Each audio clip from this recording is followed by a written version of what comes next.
It is a new week. Guess what? What? Wendy Bell Radio is live. Yeah, we are. Hi, everybody. Happy Monday to you. I'm feeling fussy. Oh, my. Are you doing No Shave November? No, thank you very much. Is that you? I thought I'd ask. No, that's gross. Woof. What's gross? Hairier legs. No, I mean no shave your facial hair. Oh, thanks. Because, I do that so often. Nasty. I just asked if you were participating. I was actually going to comment on your facial hair. You've got optimum length right now. You know that time in between shave or haircut where it's just right and it's that way for like 7 minutes and then it's all gone? Yours is just I think I'm going all of November. Yours is just about perfect right now. I think I'm going all of November. Mm-hmm. Mine's too long. It's going to get longer. Mine's Are you also growing out the facial hair? I might. Why not? What saves me time? All I got to trim is here. I love when Joe grows out of here. I'm going for every year. He says, "Oh man, it's more gray," and I said, "You know what? Oh, look at this. Boy, oh boy, nobody. I'm chemically dependent. You're not." Good thing. No, I could be if I cared. I could be.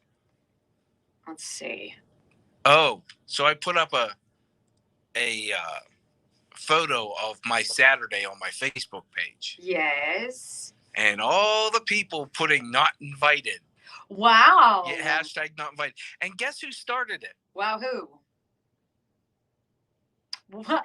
That's perfect. Yeah, Jason thought he'd be funny. Yes, I think it's hilarious. I just want to put out there for the people who did comment and saw it. It's not my place to invite there. Oh. Okay. I did not get a notification. Or an invite. Or an invitation. You have a standing one, though. I do? Yes. Why, because I'm here? No. What? Where? It's on Saturdays. Oh, okay.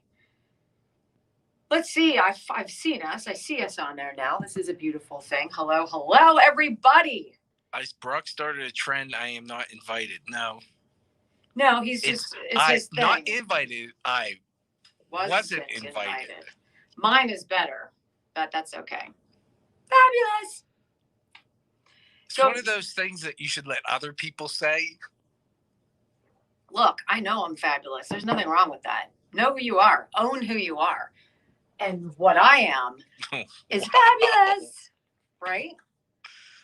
I'm really appreciative to have you guys along for the ride. Did you guys see the giant Jen Psaki that I had shipped to I didn't have, but a friend of ours as a gag shipped to my house. What do they call those? Fatheads?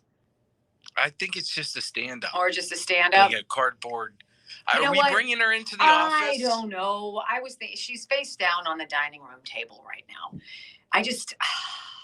I don't want to look at her all the time. I'd have to turn her around and then bring her out. Well, I'll tell you what, for every time she lies, we'll turn her into the corner. So Jen Psaki is being punished.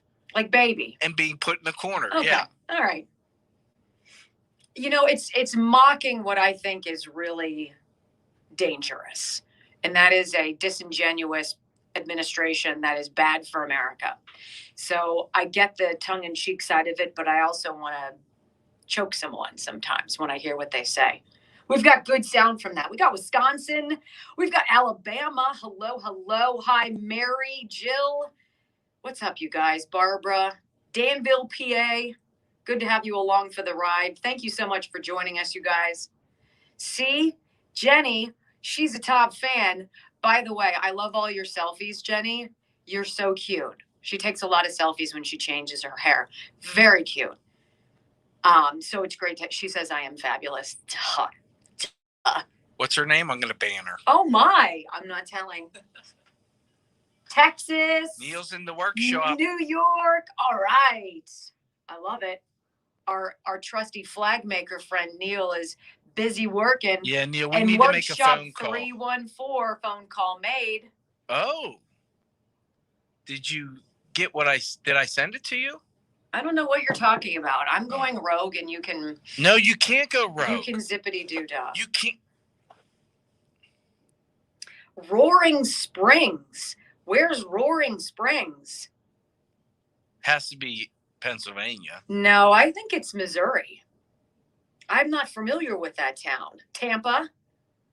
Our Marine Corps Detachment 450 just held their birthday ball Saturday night. Awesome event. Good for you. It's nice to have things that actually matter in this world. That is definitely one of them. Northern Panhandle of West Virginia. You got to get in touch with your West Virginia radio stations. We are trying to get into West Virginia because that's our country. Come on. That's red land. South Jersey. Did you see that city or that Senate guy still hasn't acquiesced to his loss? 12,000 ballots have just been found. This just in. Shocking. What? You're trying to cheat? Good luck with that, Garden State. Patriots, rise up. All right, here we go.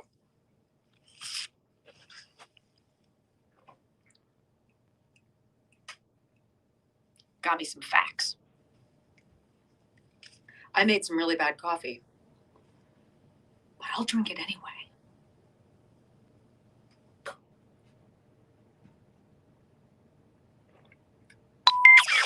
Using facts to take on the woke politicians, triggered leftists, and the corporate media. You just got to try harder not to suck. Live across the fruited plain and from sea to shining sea, you're listening to the Wendy Bell radio program.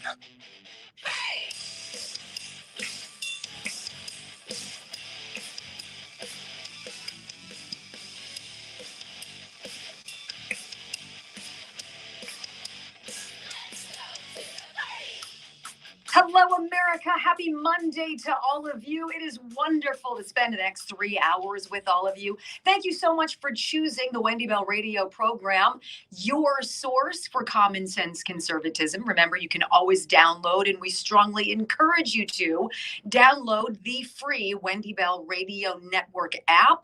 Not only can you listen along in the car if you're in one of our many markets on radio, you can also watch us on the live stream on the Wendy Bell Radio Network app. Thanks so much for being here.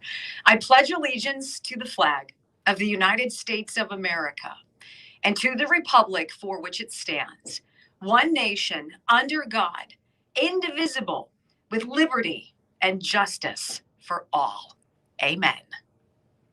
So much to talk about that happened over the weekend, right? We've got Big Bird. We've got 13 Rhino Republicans. We have so much stuff to talk about, but I wanted to get into this with you today because I've really been chewing on it all weekend long. I got a text from my son, Jack, who, as you know, if you're a frequent follower of the program, is in college in Los Angeles. And he said, Mom, you've got to check out this video. It's just absolutely fantastic. Green Bay Packers quarterback Aaron Rodgers talking to Pat McAfee. Is that his name? Yes. Okay. I guess this is a guy who's got his own Sirius radio show and also does a podcast, whatever. And I guess, even though I'm not a frequent visitor on this site, that Aaron Rodgers every week does a sit-down interview with him talking about, obviously, Packers football, blah, blah, blah. Having a mother-in-law who grew up in Wisconsin and my own mother who grew up in Milwaukee, I grew up watching the Packers, so I'm obviously a Packers fan too. And I really like the human being who is Aaron Rodgers. I don't know a whole lot about him, but I do know in the scant few times that I've heard him speak after a win or an MVP or what have you, he seems to be really well spoken.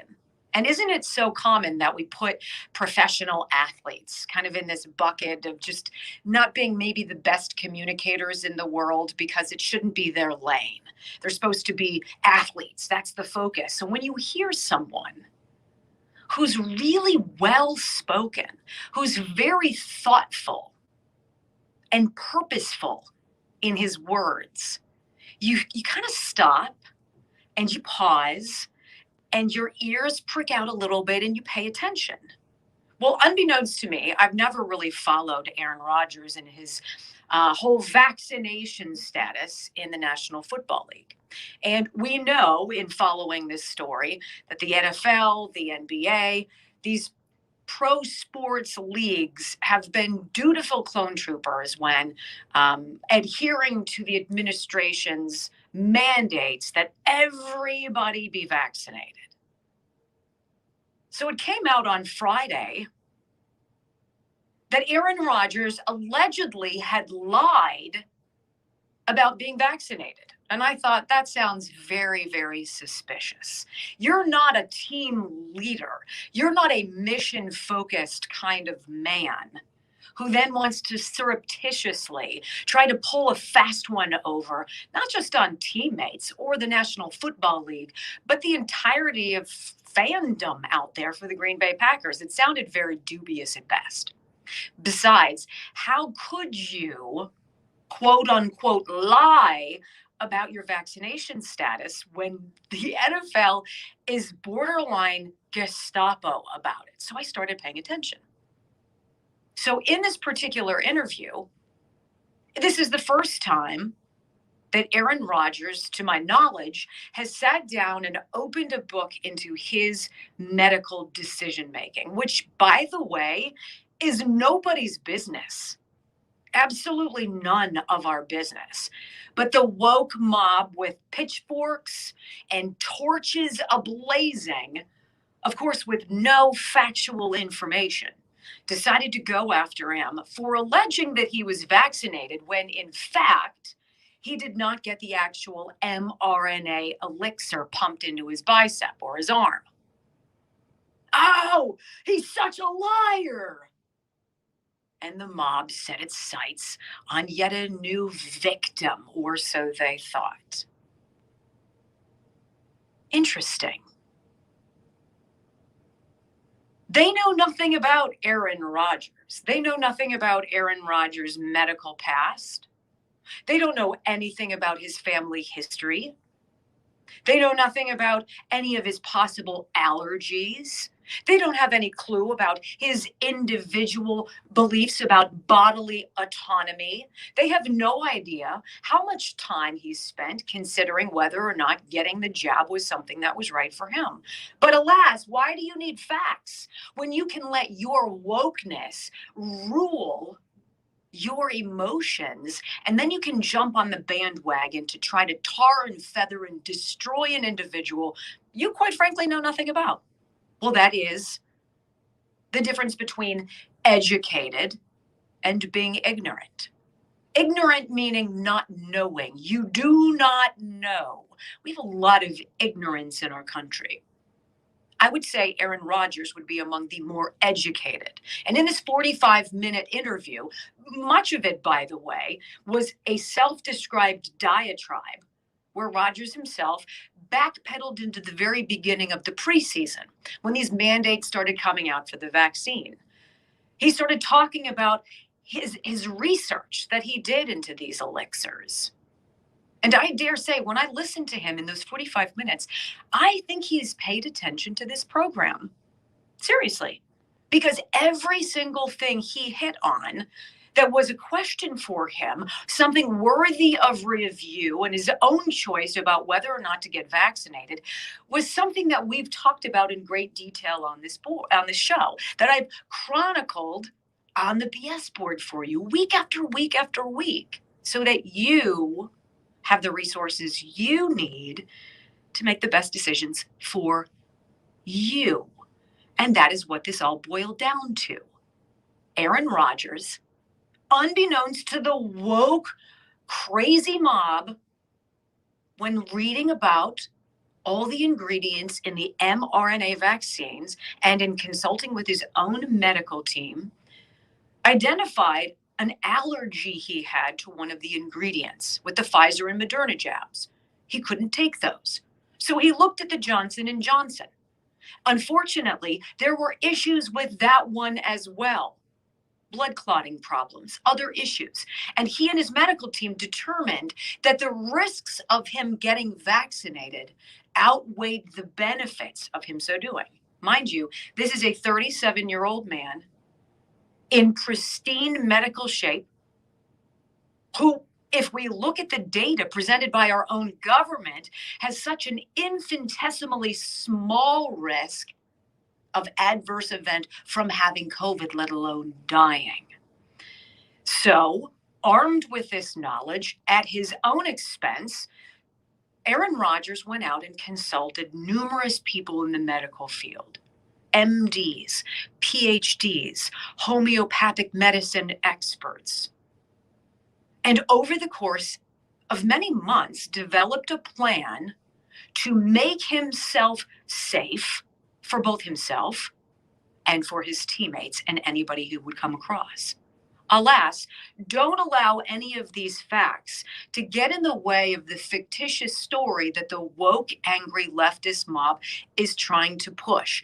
And any narrative that any sports writer or any moron who didn't listen to Aaron Rodgers' conversation in those 45 minutes, what they say about him and his decision, they don't know.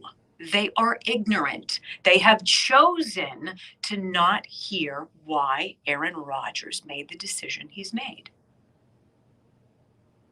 In the course of that interview, he also detailed the treatment. The quarterback, the star of the team, one of what, 2 unvaccinated individuals on the Packers, what he had to endure. Daily COVID tests at 5 a.m. Daily.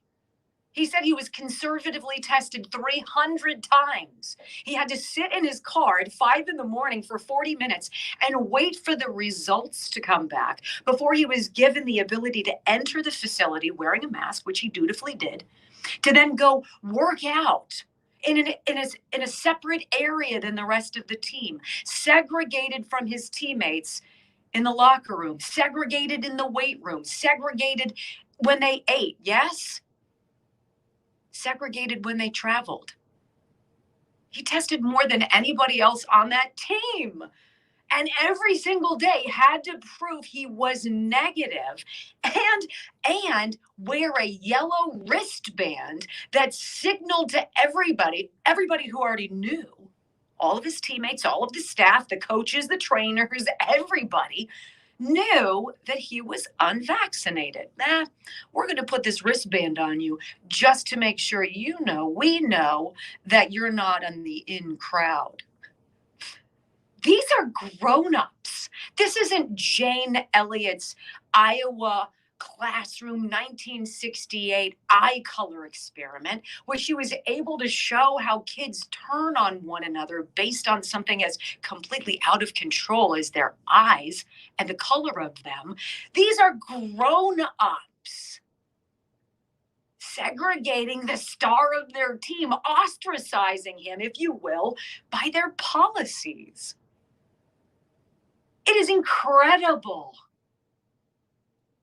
And so, Aaron Rodgers last week, Wednesday, tested positive for COVID. Do you think he got COVID inside those medical facilities from someone who's vaccinated, who doesn't have to test every day like he does? Damn right he did. But wait, that's not even the most beautiful part of all of this. And I'm going to walk you through that coming up. Dr. Darren Dubiak at Advanced Integrative Medical 360, we talk about this whole notion of staying well, of being well. And what he does at AIM 360 with a blood test, something as simple as giving you a prescription to have a really deep dive on what's going on inside your body, your hormones, your biomarkers, your thyroid, your cholesterol, all of this stuff plays a role in how you feel and how you carry weight and how you don't lose it and how your libido is and your energy. How much would you pay just to get the answers? How about $199? That's all it costs for you to open the door to this discussion to possibly get you on the healing way. I've met people in his office who've lost more than 100 pounds. Whether you've got 10 pounds to lose, whether you just want those answers, Advanced Integrative Medical 360 is the place to start. 412-227-9255. They're in 47 states, ladies and gentlemen. IntegrativeMedical360.com. Get in touch with them today. All right, when we come back, the biggest kicker of this whole Aaron Rodgers mob scene going on the attack, sadly, it boils down to, are you educated or are you ignorant? You're listening to the Wendy Bell Radio program.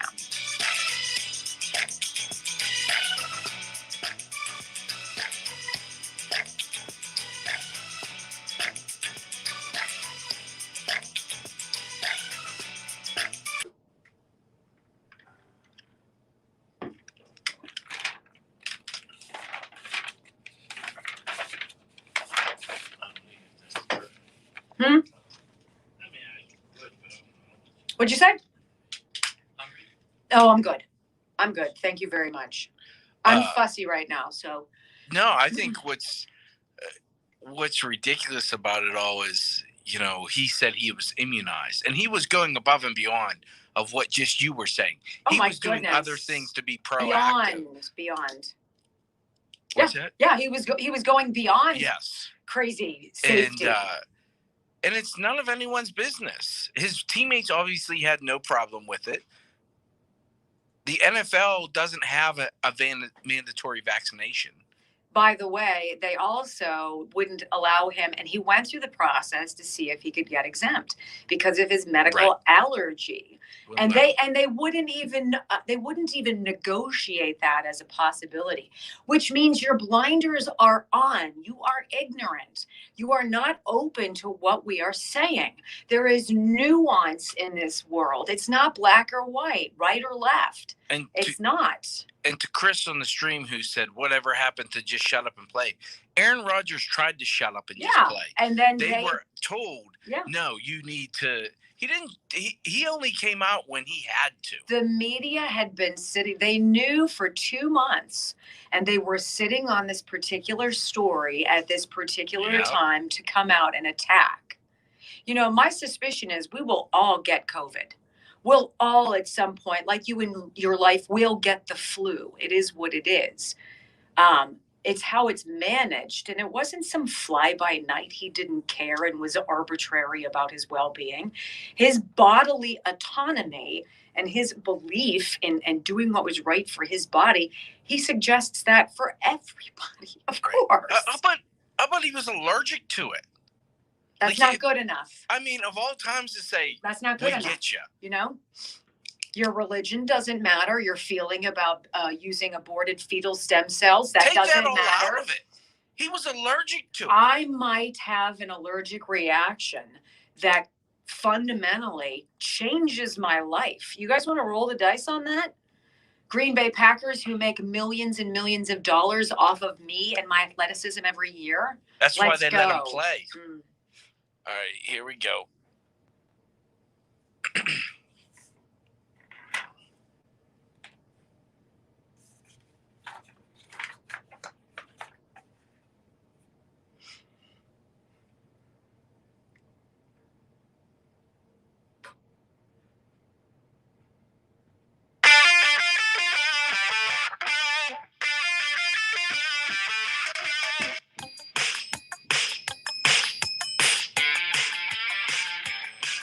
What's so interesting about listening to Aaron Rodgers in this interview is not only has he taken a months-long approach to his wellness, not only did he start doing all sorts of things to protect his body and to protect his teammates from any kind of infection, he wore a mask. He followed their protocol to a T. He did every single thing that was expected of him, save wear a mask at the podium.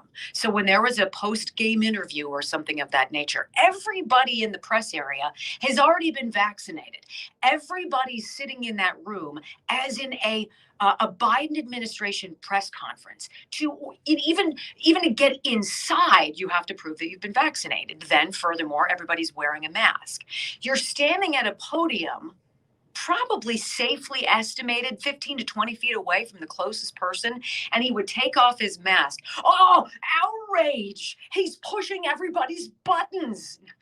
It's just so preposterous.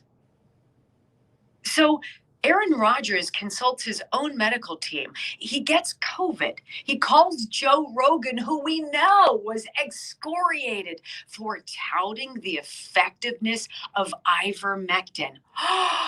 Why don't they want us to have ivermectin, ladies and gentlemen? Because there's no money in it for big pharma.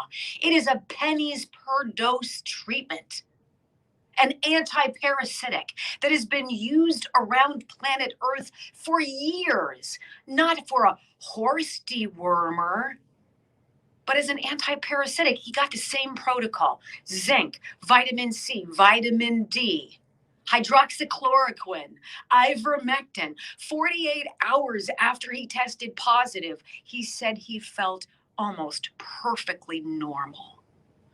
Why are you not allowed to get that at the pharmacy, ladies and gentlemen? Why is it that you are not granted the same thing that as many as 200 members of Congress reportedly used when they tested positive for COVID? Why is it that only the select few have access to something and that your only recourse is to ignore the data that suggests this thing was freaking fast-tracked well faster than it was deemed safe? Your only recourse is to get it. Aaron Rodgers is not a political individual. His argument was neither Democrat nor Republican, though it was fascinating how he illuminated the leftist mob, this mentality, this clone trooper mentality of don't use critical thinking, just do what you're told. He did quite the opposite. He researched. He accumulated 500 pages of data. He studied what we've told you about India and their great success with ivermectin. Japan, same story, ivermectin. He studied CDC VAERS data. He's worried about long-term health effects. He says he wants to be a father, that the greatest next chapter in his life would certainly be fatherhood. And he was concerned because there is no long-term data that there could be a compromise with either his sterility or his ability to impregnate his fiancée. These are valid points illustrated by a highly thoughtful, purposeful man. But don't let that get in the way of the mob. Again, the mob has chosen the wrong person. It's almost as though they select every single wrong person to try to go after. And what happens is these individuals who are otherwise relatively quiet, who don't throw their hat into the ring of politics or public opinion, who stay out of it and just play their sport, have risen from this as being exactly the opposite from what this mob expects us to believe they are. They are thoughtful. They believe in bodily autonomy. Your body, your choice, your research, your life.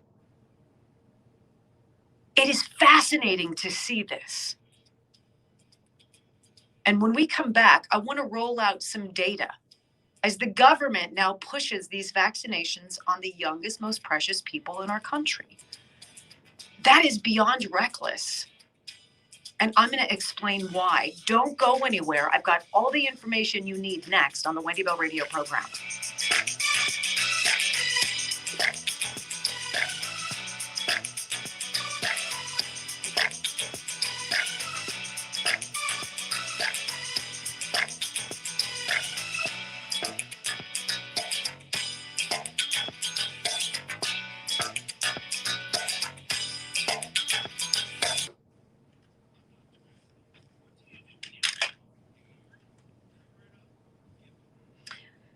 I thought he was just really great to listen to. I've listened to it 3 times now. Yeah. And I think it's probably one of the most valuable, logical, like I said, surgically, almost like with surgical precision. And he had taken notes to make sure that he didn't miss anything. He wanted you to know this and this and this and this. But because no one in the media had asked the follow-up question, how have you been vaccinated? Which vaccine did you get? Why was it incumbent upon him to share with everybody his thought process at that time? What happened to HIPAA? What happened? What happened to just staying out of everybody's lives? What happened to critical thinking? That's what I said. I know. It's time we think in these unthinking times. Think. It's the difference between educated and ignorant. My big thing was where you come down on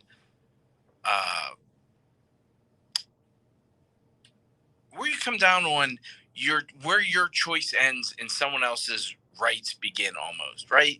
Like, my choice has nothing to do. I am not. That's just an argument to browbeat people. That whole do it for your community, do it for your. I'm like, for tired instance, of it. Yeah, of course. Of course. And then the whole thought process, and this actually worked. I remember during the beginning of the pandemic, we go over to my mother-in-law's house every Sunday for dinner. And my kids were frightened that they could be asymptomatic carriers of something that could wipe out their grandparents. And so literally I remember they'd walk by the house, my in-laws would, and they'd stand at the end of the driveway, and Murphy would go bananas because he would see them. And I'd look outside and they're standing there wearing masks on. And I'd open the door and we'd like shout down the driveway to them, "How are you?" I mean, that is the amount of fear that this government put into us. My kids wouldn't go over there to see them. I don't want to kill grandma. Like, Well, legitimately. I think, and two, when they come out with the horse dewormer Oh God. and stuff, I give my dogs ivermectin once a month. It's called HeartGuard. Mm-hmm. So don't say it's just a horse dewormer, because it's not. Jason and I had this conversation today. They always go with the black or white issue. Yeah. There's This no is the conversation. safest election. Yes. They don't give themselves any leeway to Right. be wrong. Well, and if you want to have a conversation, they shut you down, right? So there is no talk. And that's basically the crux of his talk. He says we should be having conversations about this. Sure. And that's not what we're doing. We should have conversations about everything. Yeah. Everything. Yes. Why did 13 Republicans vote for a bill that, when you could have had the Democrats fighting within themselves? Mm-hmm. Why would you give him a win? Oh, wait till you find out. Mm-hmm. Yeah. They know the majority of Americans aren't going to do the research. If it's COVID, if it's ivermectin, if it's who votes for what bill, they know. That's why Joe Biden, when he says, the average American, I think they framed it wrong, of him basically saying the average American is stupid, is how they pretty much framed it. Oh, I didn't get that from what he said. I think he sounded stupid, but I don't think he was claiming anybody else was. But I'll say this, where he might be right is the average person isn't paying attention. And I'm not considering even our listeners the average people, because you guys do the research too. You want to know you want to have those conversations. The average person does not. I can't tell you how many minds I've blown just with simple stuff. Oh, did you know? Blew a guy's mind the other day, and this is old information. I was like, because we were talking about the shot, and I says, well, don't you think it's kind of strange that the government owns part of Moderna shot? He's like, what? It's a 50-50 split. I'm like, yeah. I'm like, dude, they're in the business of the shot. And he's like, and they decided that 2 months before COVID hit. Right. He's like, I didn't know that. I'm like, I know. But you know what? And he's a very educated by the standards of book smart educated. And a lot of people I know, most of the people I know say to me, I don't even know why I bothered. I don't even know why I bothered. Getting it? Right. Well, yeah, I can understand that. I sure hope that there are people who have benefited from it. I'm sure there are. That have, that have some peace of mind or have something. And for that's very valuable to them. And I would never want to take that away from them. But by the way, let's stop you must. Anne is listening from the Panama Canal. Nice. Hi, Anne. And let me give you a preview of the rhinos, the 13 rhinos. You want to get them out of office? You're going to have to wait a while. I might tape that up on the wall so we never forget.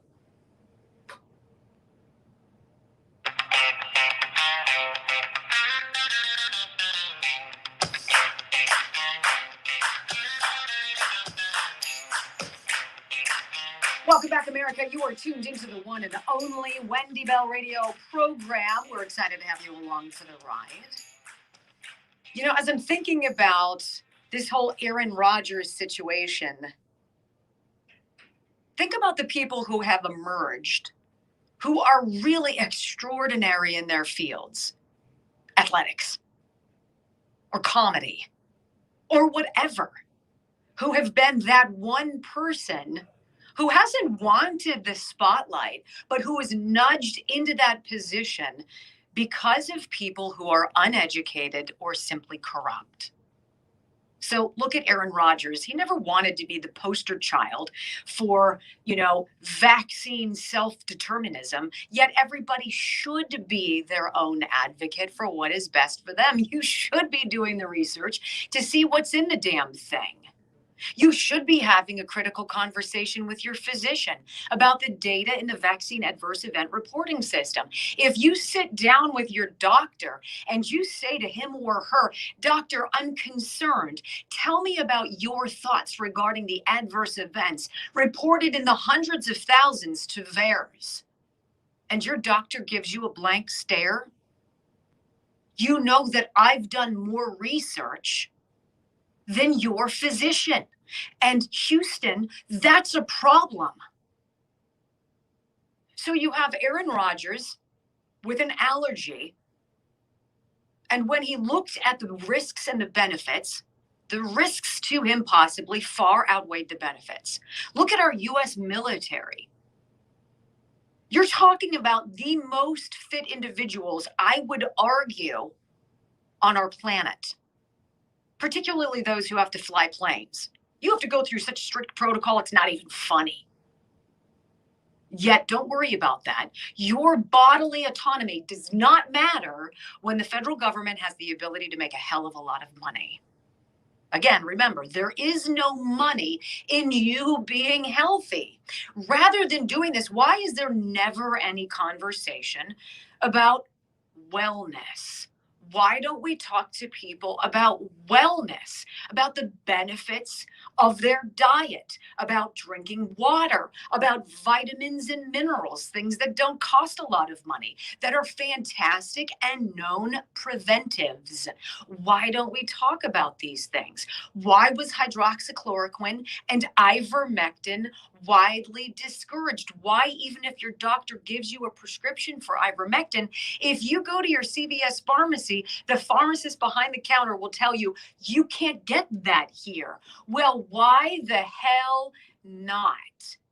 Because it doesn't make any money for the people who are sitting back counting their billions. And sadly, as much as they'd like to wrap this whole argument up into safety, it's about the money. And you know this. Or some other well-named sports stars who've found themselves in a spotlight because they were pushed to make a decision. What is right for me versus what I'm told I must do. Obviously, I think next to Aaron Rodgers, who's now in the crosshairs of this conversation, Kyrie Irving from the New York Nets had COVID.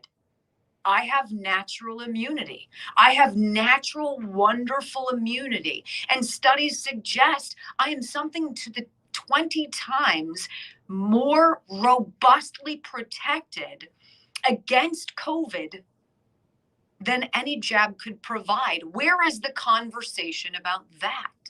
See, there's no gray area. There's no conversation. Same thing with Jonathan Isaac from the Orlando Magic. If you listen to these guys who, if you watched play basketball, are tremendously talented in their given fields, you would presume that they would be probably poor speakers at the microphone. Oh, quite the contrary. These people who've emerged in a spotlight they didn't ask for are not some fly-by-night, dim-witted morons. Their thought process has been diligent. It's been strategic. It's been surgically methodical. Everybody else, can they say the same thing with their pitchforks? and they're lit torches ready to burn down anyone who goes against the machine. But here's where I really have to talk. And this is the push for kids. What we are identifying and what we have illuminated for you over the course of the last several months, beginning questions, things that arose in our minds that seemed suspicious, made us feel uncomfortable, had us asking questions. Ladies and gentlemen, I was banned for life by YouTube after I had Dr. Eric Naputi on my program from St. Louis, Missouri. A man who's into homeopathic medicine, who understands the benefits of health and well-being versus going out and getting something that we really don't know much about. There are no long-term studies because it's not been long-term. And so when I had him on my program and he was talking about the success that he has had treating various people prophylactically, also in the moment. Here you go. Here's a therapeutic for you. I'm going to give you IV vitamin C. This was the big revelation that Dr. Naputi shared with me on this very program. Wendy, do you know what we found is really helpful? Intravenous vitamin C. Wow. This is earth-shattering news. I should be banned for life, which I was following that interview from YouTube. Why? Because there is no money in you being well. If this was truly an idea or a whole mission about protection, if safety and this humane feeling that the sanctimonious do-goodery of idiocy is all about, right? This goodness. Rather than opening up another McDonald's or Wendy's drive-through in our urban communities, why don't we have farm fresh foods available and affordable for people in our urban communities? Why don't we have fresh fruits and vegetables? Why don't we have a preponderance of farmers markets? Why don't we teach the benefits of good nutrition? Why don't we talk about choices like that? Why don't we discuss openly that as humanity here in the United States, 2/3 of every single one of us walking around is obese? 2/3. If we wanted to truly be serious about health and wellness, we would talk about things that would get people away from diabetes. We would offer incentive programs here in the United States. We will cut your blank, taxes, insurance, what have you. If you lose 50 pounds and get your body mass index under 22, you're going to be less of a drain on the health system down the road. And alas, there's that whole thing called you feel good. But we don't do that. We make money, well, not you and I, we pay for it, in the prescription pad. God forbid we should talk to you about the reason you're morbidly obese or the reason your diabetes is out of control. We're just going to write a prescription so you are now on the addicted rolls. You are an addict to Big Pharma. And doctors who now have to see people in 5 minutes because of the corporatization of medicine, if you will. Nobody's going to sit down with you and actually talk to you about strategy, helping you. Let me write you this quick prescription. Go get that cholesterol lowering drug. Don't change your diet. Don't make better decisions. Don't become educated. Become addicted. Be part of the machine, because we make money the fatter and the more miserable and ill you are. But for Big Bird to come out over the weekend, a tweet, Sesame Street and the Biden administration somehow joining some gross forces here to try to normalize what is not normal for us to do in children. This is not a childhood disease. COVID is a problem that affects people by and large who are older and who are sick. We know that. We know children are not vectors of disease for this. They're not little petri dish sponges that walk by and absorb the virus and then go touch their grandparents and give it to them. And yet this is this story that has been perpetuated for more than a year and a half. Get your kids vaccinated. You don't want to kill grandma. What a disingenuous lie. And they know better. Our BS boards tell you more. They tell you better. Children are not affected by this virus.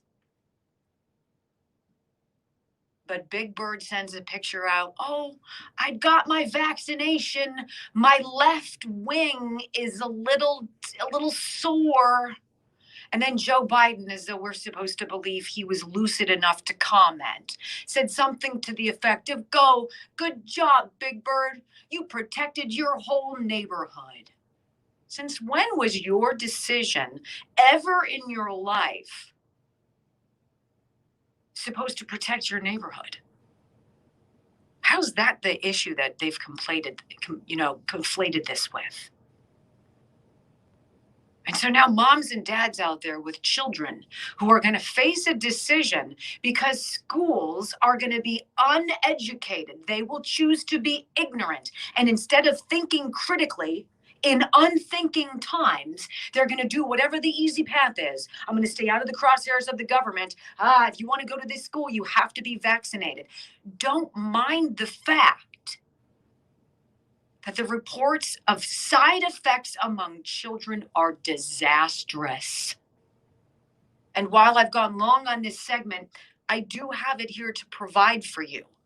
Every single BS board that I spend hours putting together lives on our app, the Wendy Bell Radio Network app. You can isolate each one, blow it up, get educated, see the sources, go double check me before you get browbeaten into making a decision that might not be in the best interest of somebody precious to you. The whole crux of this conversation, ladies and gentlemen, is we're not having conversations. There is no discussion. There is no alternative. There is no therapeutic that's offered that you should get that the government talks honestly about. It is one way, and that is the only way. We've not done that in this country before.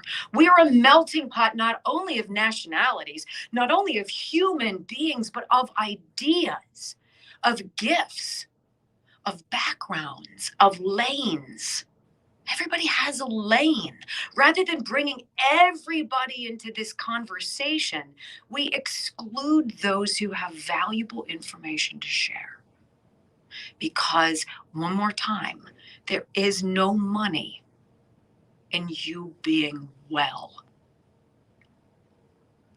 The Simkovich Concussion Institute sees people from all around this country. Athletes from Canada in the National Hockey League, all across our country, people who've gotten into car accidents, who've come back from Iraq or Afghanistan, who've suffered traumatic brain injury or concussions or have fallen off of a ladder and are scrambled and need help.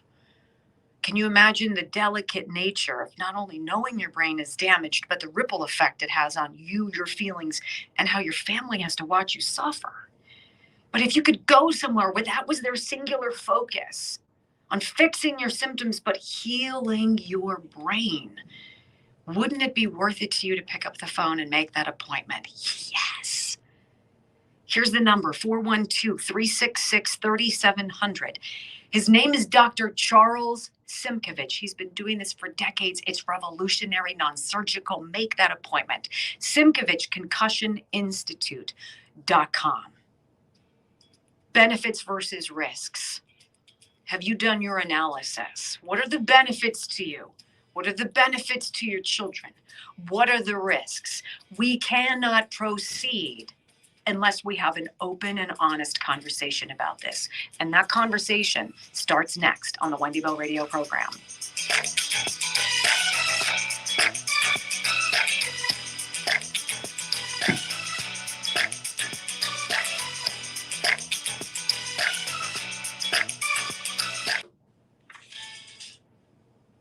I need to get to Terry Bradshaw.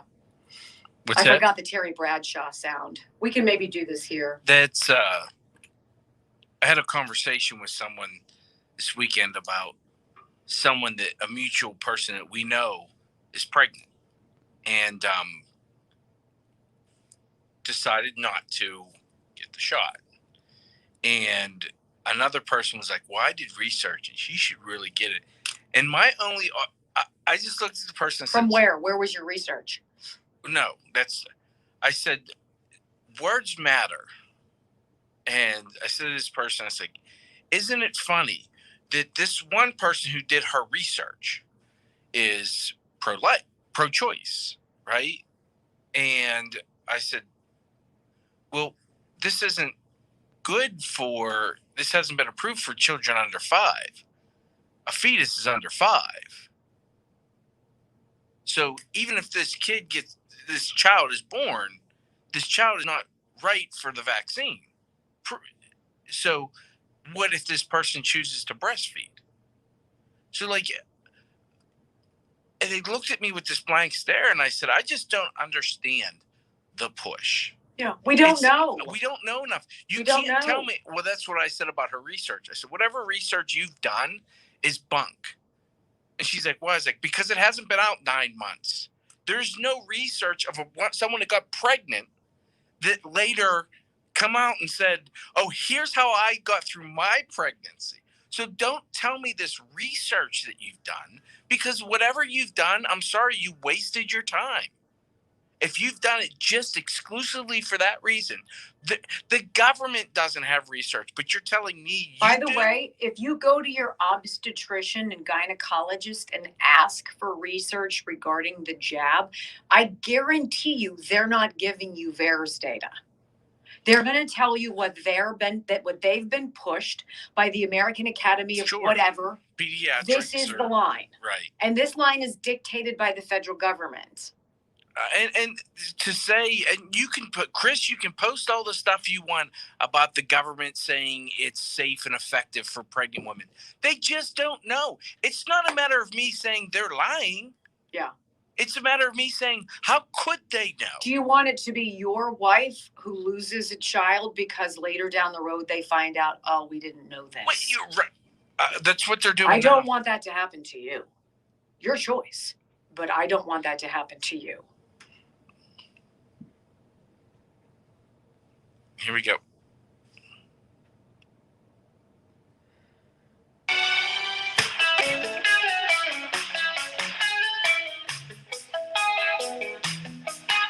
You know, what's interesting to me is the parallels between this conversation we're having regarding Aaron Rodgers and his decision to not be vaccinated. And the whole fury over that, and how many people think it's incumbent upon them to weigh in on something, when I guarantee you they never listened to his 45-minute interview on that podcast. Similarly, the analogy goes, or the connection becomes, Dave Chappelle. Dave Chappelle is a funny comedian. Some of the things he says certainly off color, but whatever. It's called comedy. It's not supposed to be there to make you feel warm and fuzzy. It's your choice to listen or not.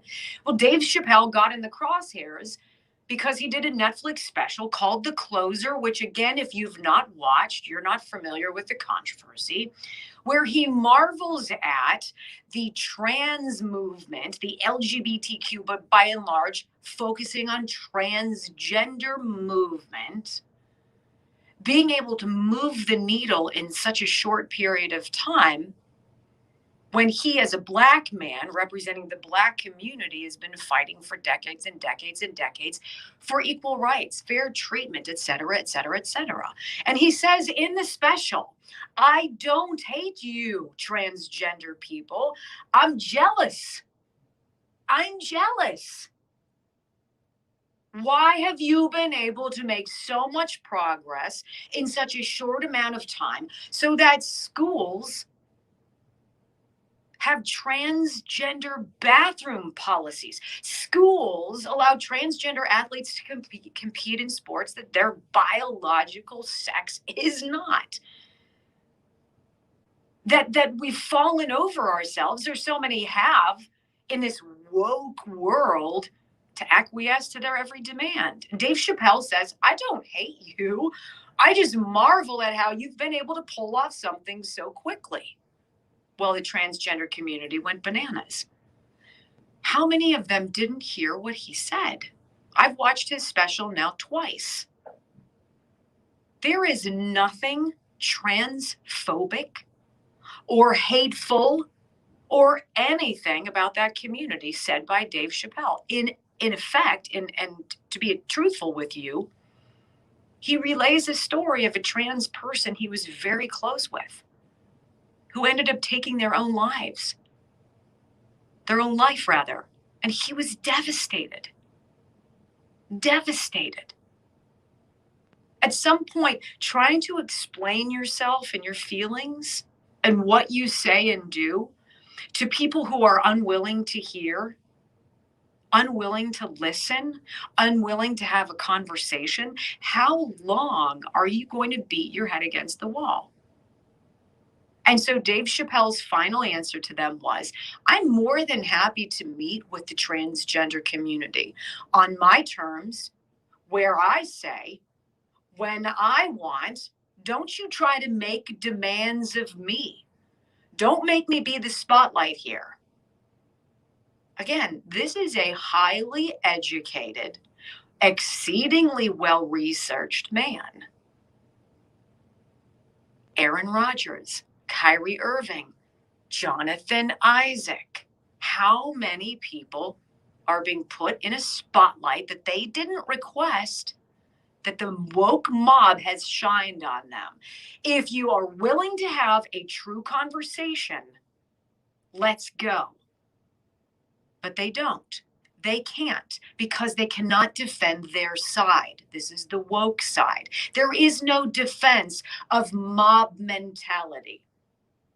What it is a bucket of people who are really insecure, who find security in numbers. It is the one individual who's willing to stand up and say, I made a decision based on me. And if that's a problem for you, that's on you. So we really do have a pandemic of ignorance, not knowing, not caring to spend the time to get into the nuance of decision, not spending the time to find the truth, because what's really the easiest is just to make a headline that is clickbait so people will chomp on it and be irate. The pandemic is that of ignorance. It is of the insecure. It is of the keyboard warrior, not the truth finder, not the believer in conversation. It is in the mob. Are you educated or ignorant? We're going to walk through numbers that will make you educated next on the Wendy Bell Radio program.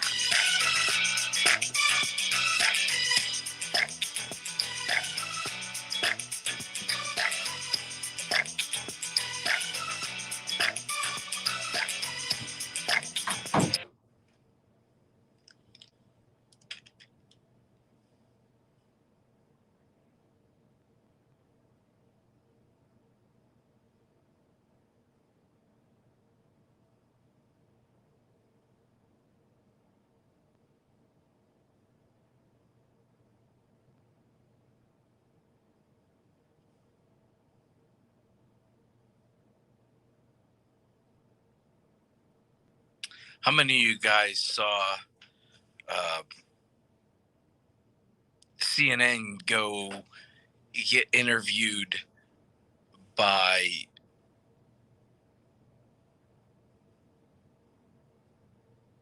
Sesame Street? Was it Sanjay Gupta got interviewed by Elmo? I mean, is that where they've gone? They've gone to the extreme of propaganda. I don't know if where do they think they're getting through? Where is their it's so absurd. Who are you trying to reach? A 5-year-old that's going to tell this is the difference of the world we grew up in. I didn't have an opinion. I wasn't allowed to have an opinion. Well, I rephrase that. I was allowed to have an opinion. My opinion didn't matter until I was 18.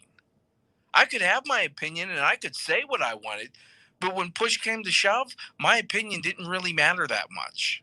So I wonder why they're going to Big Bird and Oscar the Grouch. And, I mean, you want to talk about propaganda. Hey, Cookie Monster was addicted to cookies. Maybe they should talk to Cookie Monster about his addiction to cookies. You saw that Sanjay Gupta and I believe Rachel Walensky were interviewed by Elmo. Yeah. Let's. Hey, CNN. Hey, government. Let's set the bar a little higher than Elmo to be the spokesperson. Dr. Rachel Levine was elevated to a 4-star admiral of some health corps for the United States. Okay. If that makes you feel good, I highly. We live in and very. You forgot the biggest point of the Dave Chappelle because it totally fit what you were saying. Don't punch down on my people. No. One of Dave Chappelle's demands before he said where I meet you and when I meet you, you have to watch it. This is the problem. You have to listen to what Aaron Rodgers says before you're a Sports Illustrated hack who wants to join the browbeaten bandwagon and pitchfork him and torch him. And until you do that, you are the sham that we know you are. Well, this goes to what we said in the past too. It's all clickbait, and people don't read past the headlines. TV is headlines. Elmo interviewing Sanjay Gupta, which, by the way, watch Sanjay Gupta on Joe Rogan. It's a totally different attitude when he gets confronted by Joe Rogan. Why are they lying? Joe Rogan says, why are they lying about me? I don't know. They shouldn't have. I don't know.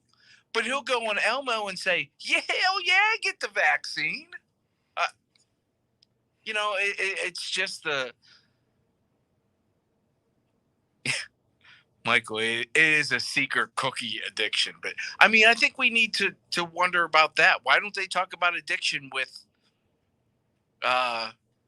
Cookie Monster? Didn't Marvel just have a gay Batman? Well, no, didn't they just have a movie that came out? Or Superman. There was a movie that was just recently released that just tanked. Yeah, it's like, they're trying so hard.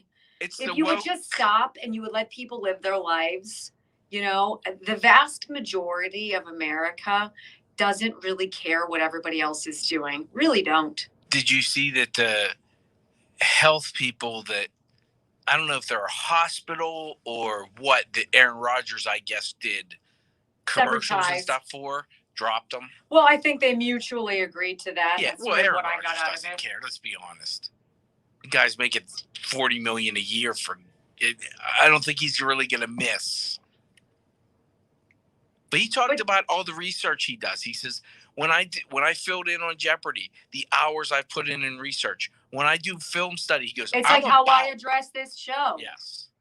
I don't just wake up at 6 a.m, look this fabulous, and then come in and not know what we're doing and not have the research to back up what we talk about. I mean, it's just, are you ignorant, not knowing, or are you educated? I will say at 4:30, you don't look that fabulous. I'm not saying you look fabulous now. I'm just saying at 4:30, you don't even. You can't tell. When you go and the hair just goes everywhere. Yeah. Yeah. It's kind of Donna Summery, just not as cool. Yeah. Donna Summer? You don't remember her? I probably know her song. Wow. Yeah. You so don't know who that is. I didn't know who the DePlane guy was either. Ricardo Montalban. Yeah. I didn't know the name. Hey man, that was a legendary lie that prevented me from getting my butt kicked. It was worthwhile to me. I got you a sandwich. Huh? I got you a sandwich. I don't want one. Evil tempter of It's doom. not a workout day. That's tomorrow, isn't it? It's always a workout day. No. I'm going to take Murph in the woods for 4 miles. Thanks for the invite. I think you could make it? Wow. It's a straight up shot. Do I get to I've smoke heard a you. cigar and drink a beer Wow, while doing I've it? heard you huff and puff from the parking lot. So, ooh. Wow. Using facts to take on the woke politicians, triggered leftists, and the corporate media. You just got to try harder not to suck. Live across the fruited plain and from sea to shining sea, you're listening to the Wendy Bell radio program.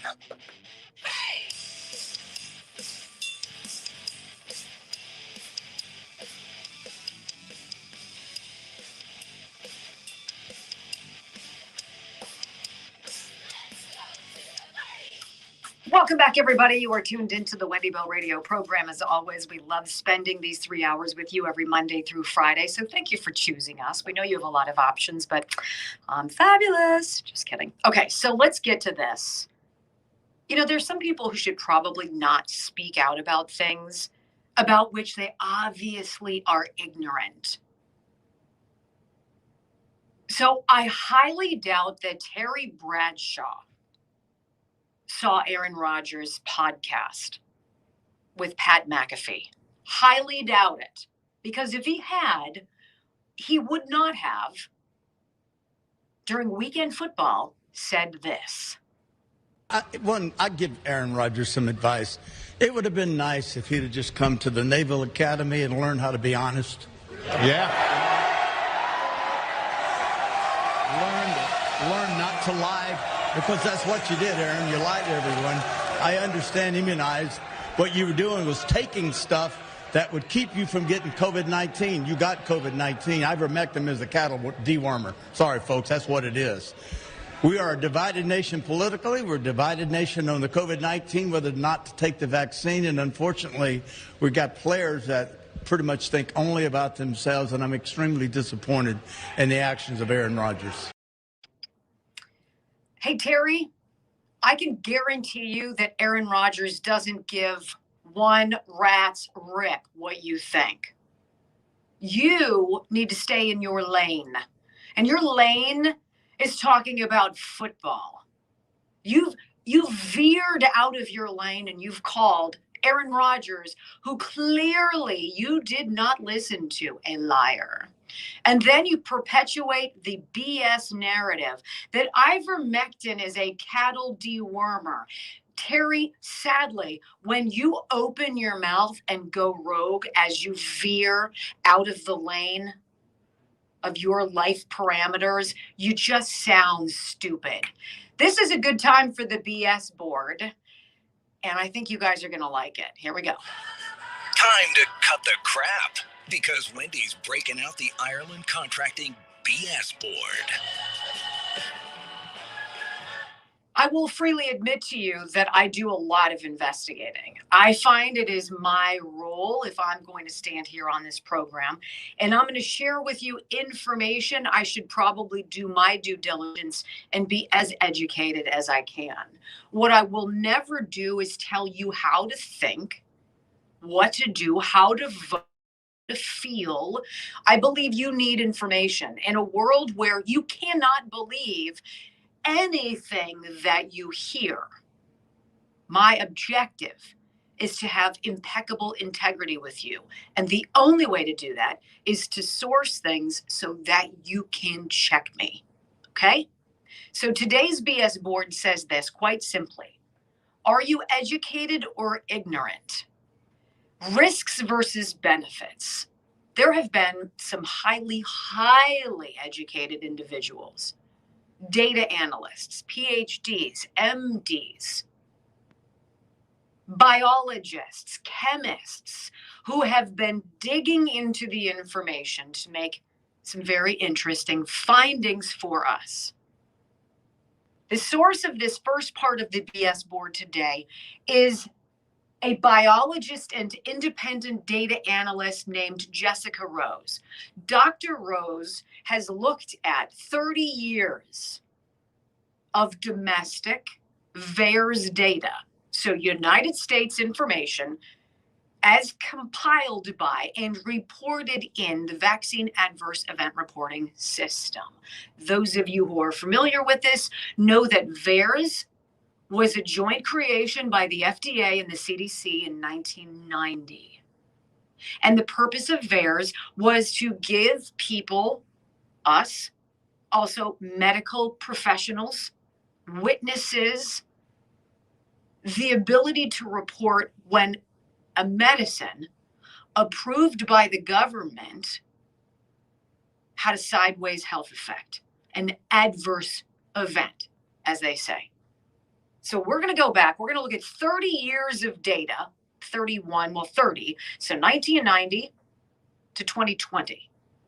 And Dr. Rose juxtaposes those 30 years of cumulative vaccine data with what we know in 10 months in 2021 of the jab. Okay? That's the premise here. Do the risks or does the benefit of getting this jab outweigh the risks of so doing?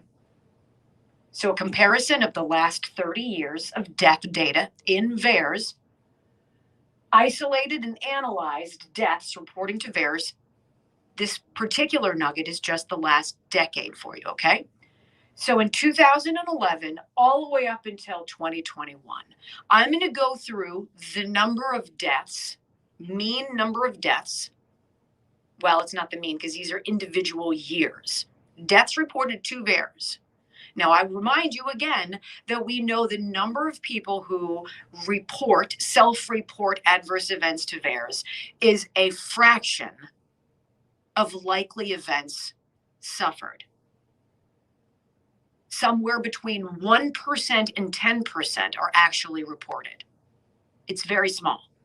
So you can imagine these numbers are greater. In 2011, there were 178 deaths reported in VAERS from vaccines. In 2012, it was 166, 129 in 2013, 131 in 2014, 149 in 2015. You're getting a theme, kind of in the 100s, mid to low 100s. A little higher in 2016, 177, 120 in 2017. 163 in 18, 183 in 2019, and in 2020, 166 deaths post-vaccine were reported in VAERS. In the 10 months so far of 2021, there have been 9,317.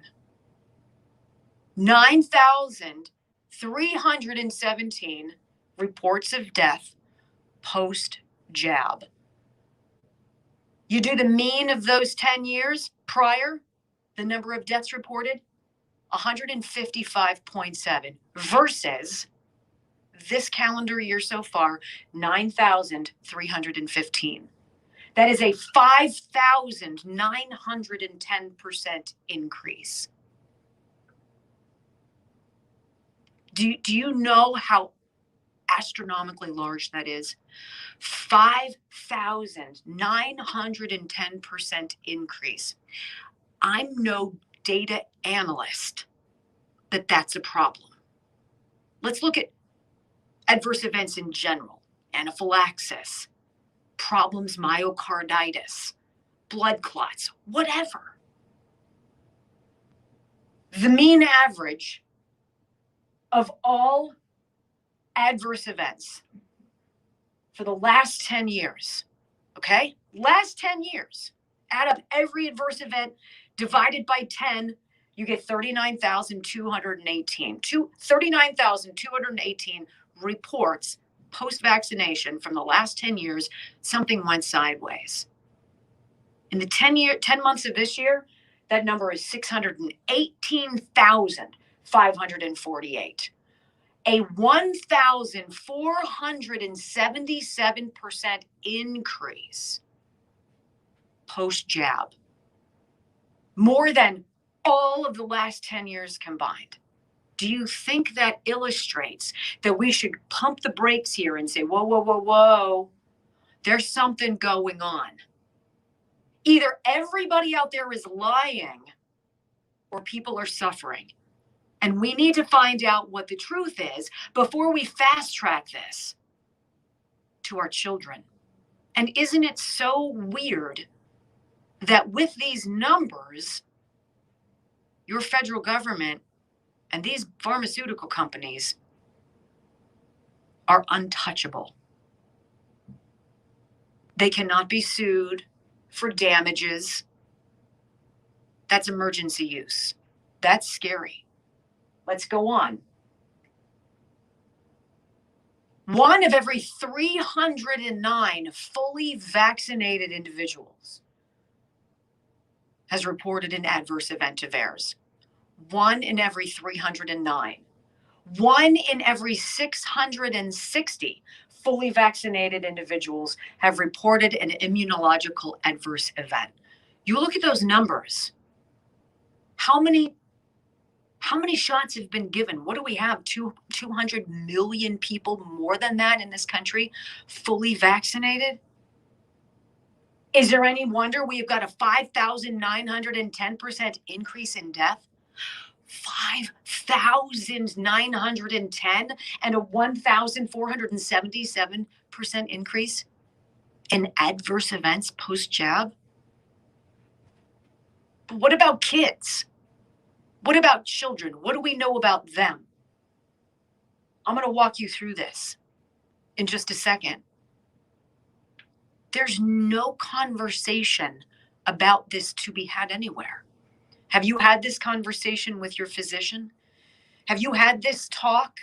Hey, doc, before we vaccinate Billy, what do you know about the vaccine adverse event reporting system? Because if any individual tries to tell you that it's bunk, ladies and gentlemen, this is a function of your federal government. It is run by your federal government. They cannot deny what exists on the CDC's own website. They just don't want you to talk about it, which is why they've buried it. You have to hunt and peck and almost be a data analyst to find it yourself anymore. Why would that be? You know, I think one of the most complicated decisions to make in life is how to get the insurance you and your family or you and your small business need to be protected against crippling medical bills.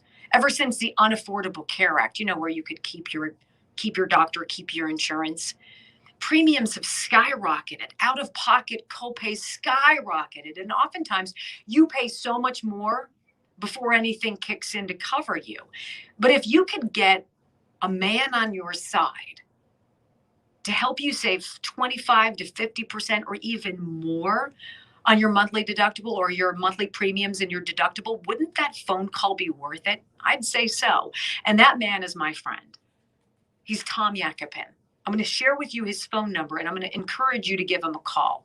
He's going to sit down and go over your needs, your medical past, and the policies that are out there. He represents New Era Health Plans, 724-230-4500, 724-230-4500, or go to newerahealthplans.com. Get your free consultation. Talk to Tom.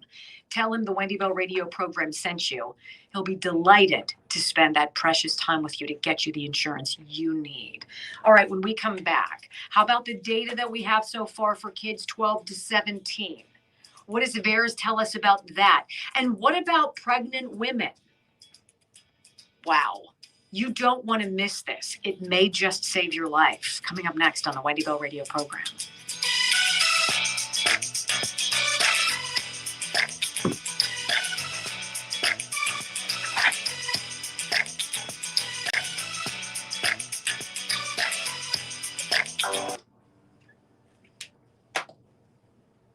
I didn't even know. I didn't see the rest of the board. I saw the beginning of the board. I didn't even know the pregnancy was on there. Sorry, I didn't know. I wasn't stepping on your feet with that, was I? No. Okay. I don't know. And for the people who wonder if we truly do support our sponsors, I'm having a phone call with Tom today after the show. Well, you've been putting it off for I a have while. putting- I get it. You know, I think you'll get that peace of mind that you need. I got the original peace of mind last week. Yeah. And thank you all for on the stream when I brought up That's great. prescriptions. You got great suggestions. I did, and I actually used one of the suggestions, and it was actually cheaper than when I had insurance. Do I have time to talk about our friends at the Irelands, or should I wait? You can do it. You have 2 minutes. I can do it real fast if that's all Yeah. right. I want to thank Gary and Diane Ireland from Ireland Contracting for being sponsors of this program. Gary and Diane and Ireland Contracting, they are a home exterior renovation business. So not the inside of the house, but anything on the outside, the look of it, the feel of it, anything that keeps it dry, safe, and warm for you. So roofing, siding, windows, soffit, fascia, skylights. This is what they've done for 30 years. They're an Owens Corning Platinum Preferred dealer. And Owens Corning has a new roofing color, a new product called Bourbon. It's got blues and caramels and chocolate colors in it. It's so beautiful. They're A+ rated by the Better Business Bureau, Angie's List, Guild Quality, and by the Wendy Bell Radio program. They're good people. They're honest people. And they've done work for us. So call them today. 800-NEW-ROOF, 1-800-NEW-ROOF, or go to IrelandContracting.com. Tell them we said hi. We've got to go for 2 weeks in December too. They are in. I don't know what that means. I'm What I sorry. talked to you about Friday, advertiser wise, with a mutual friend of ours. Oh, okay. Nice. I just got an email. That's why I'm telling you now before I forget. It's nice that we've got some people whose business ethics and whose products we know well that we believe we should be sharing with you, because it's nice to get behind good people who do good things for the right reasons. And those are our sponsors. And so we're grateful for all of you for supporting them the way we do. Thank you. You got 10 seconds. Oh, God. You're terrible, and I don't like you. Me or him? Both of you. Wow. Two people.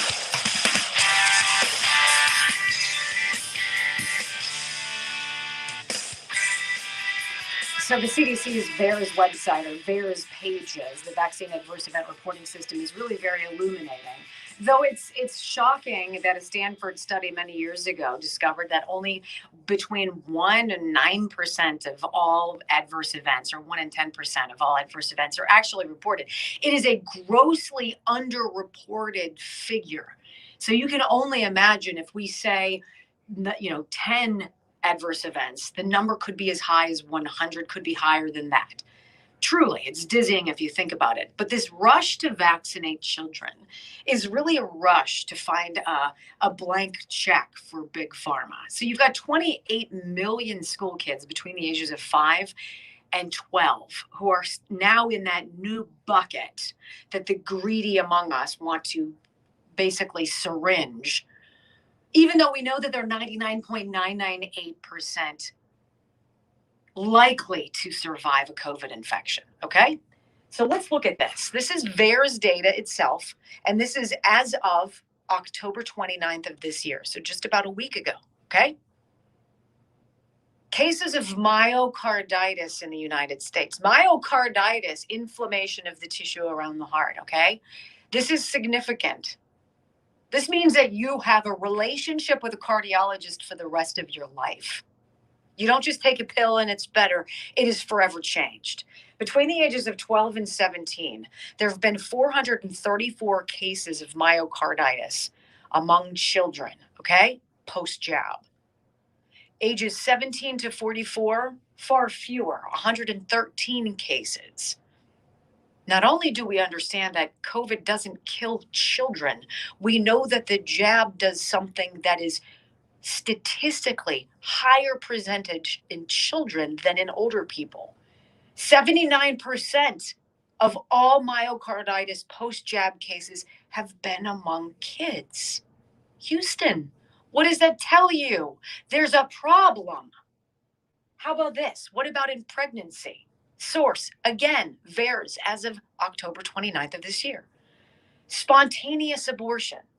There have been 2,433 cases of women who's lost their babies in their pregnancy in the last 10 months. Post-jab, 2,433. How about in the last 30 years? When you look at all vaccines combined, 2,198. We've eclipsed the number of spontaneously aborted fetuses in 10 months than all of the last 30 years combined. Does that give us pause? Does that say we need to have a conversation before we fast track this on our youngest children? And remember, VAERS data underrated, underreported by more than 90% possibly. 50 deaths post-vaccine used to be the benchmark when the CDC and the FDA would push the brakes and say, no more. If it was found on VAERS that 50 people had died because of a medicine that was approved by the CDC or the FDA, they stopped it. It got pulled off the shelves. But we've got 9,315 and they're letting it go. And this is even scarier. Dr. Rose, whose research we illuminated at the top of this blog, estimates that such underreporting could mean that as many as 150,000 people in this country have died in the last 10 months after getting this vaccine. 150,000. What are we doing? Takeaway? Does the benefit outweigh the risk for you? The approval of these vaccines was expedited without sufficient safety data. They don't know. The FDA themselves, the commissioners who unanimously voted to roll this out for children, said we're not going to know what it does to kids until we start getting it into their bodies. How chillingly disgusting is that? It's one thing for your mother or your grandparent in a nursing home who is fragile to roll the dice on this.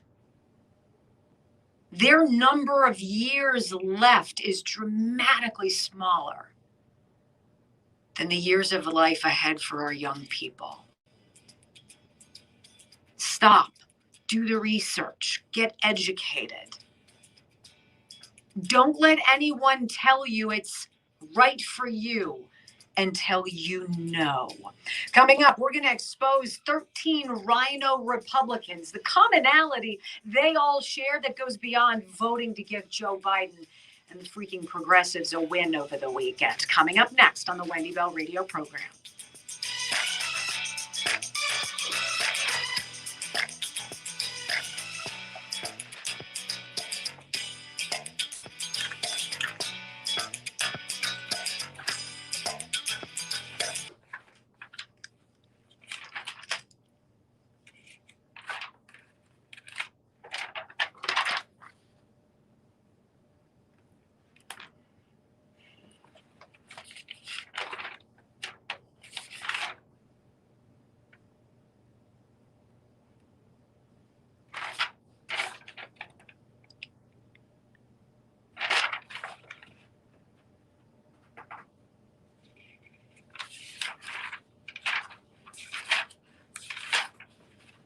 Did I write that?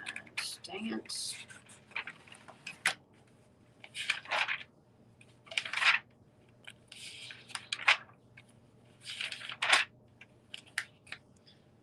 Someone sent me an email saying, I've gotten obviously multiple emails.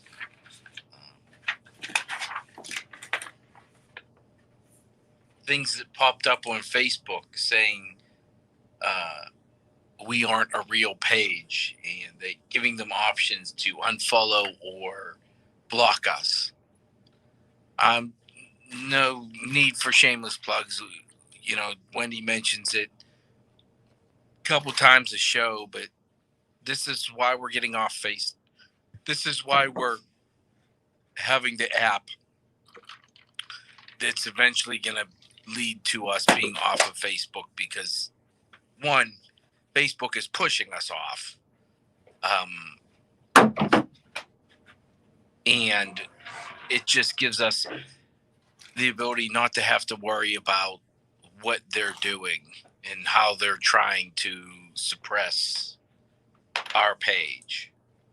And hopefully the chat will be up, so it'll be much like Facebook, you know.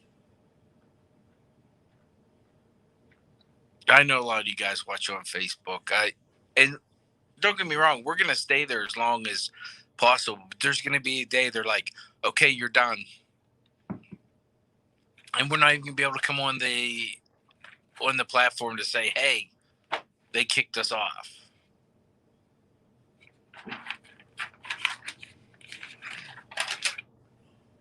Dennis, I don't know why you're having trouble with the app.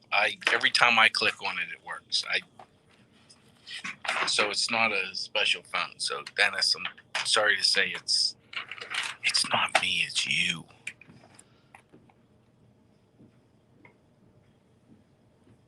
And I understand that could hurt.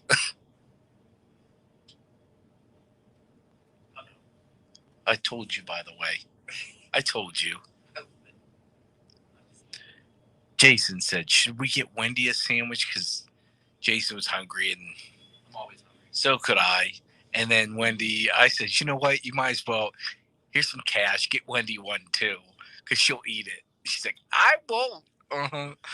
If you guys only saw what she's doing now, it's so unladylike. Why don't you go ahead and tell them? You were telling me I was number one.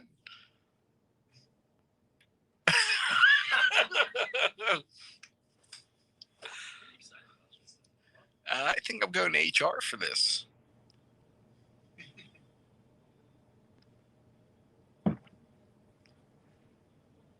The app is Wendy Bell Radio Network app. And there's eventually going to be one will always be free. And then there's eventually going to be one that we have to It's going to have extra content. It's going to have extra content and things you can do that you won't be able to do on the free one, that we will have to charge for because it costs money to build. This is just astonishing to me. It's disgusting. In 2020, 166, the vaccine reported deaths. Of all vaccines around, 166. This year, and it's not over yet, 9,315. And yet I can't talk about it. And yet Facebook has the audacity to tell me that I'm not an expert. I'm not an expert. I said it from the beginning. I'm not an expert, but I can read. I can read what's on the CDC website. And I'd love to go toe-to-toe with Rochelle Walensky or Rachel Levine or the Surgeon General or any of these people who obviously aren't paying attention like I am. This gives me great pause. 618,548 adverse events so far this year. 618. When the average of all the last 10 years is 39,000. I mean, if they pulled Accutane off the market after 50 people died, why are we still doing this? It defies logic because there is no logic. There you go with your talk about logic, common sense. It's so, they're playing with people's lives. They have been for 2 years. Hold on. Playing with your life. Here we go.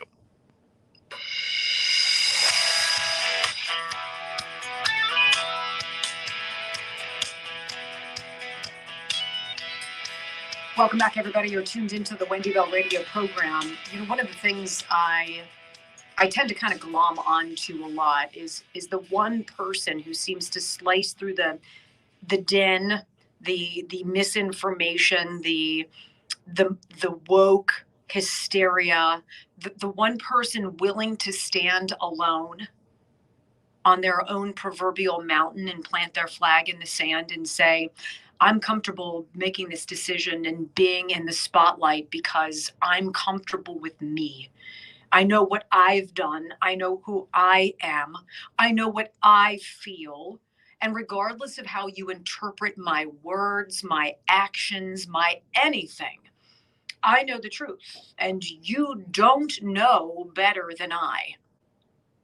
I guess I do that here every single day. I'm swimming upstream every single day because I believe so wholly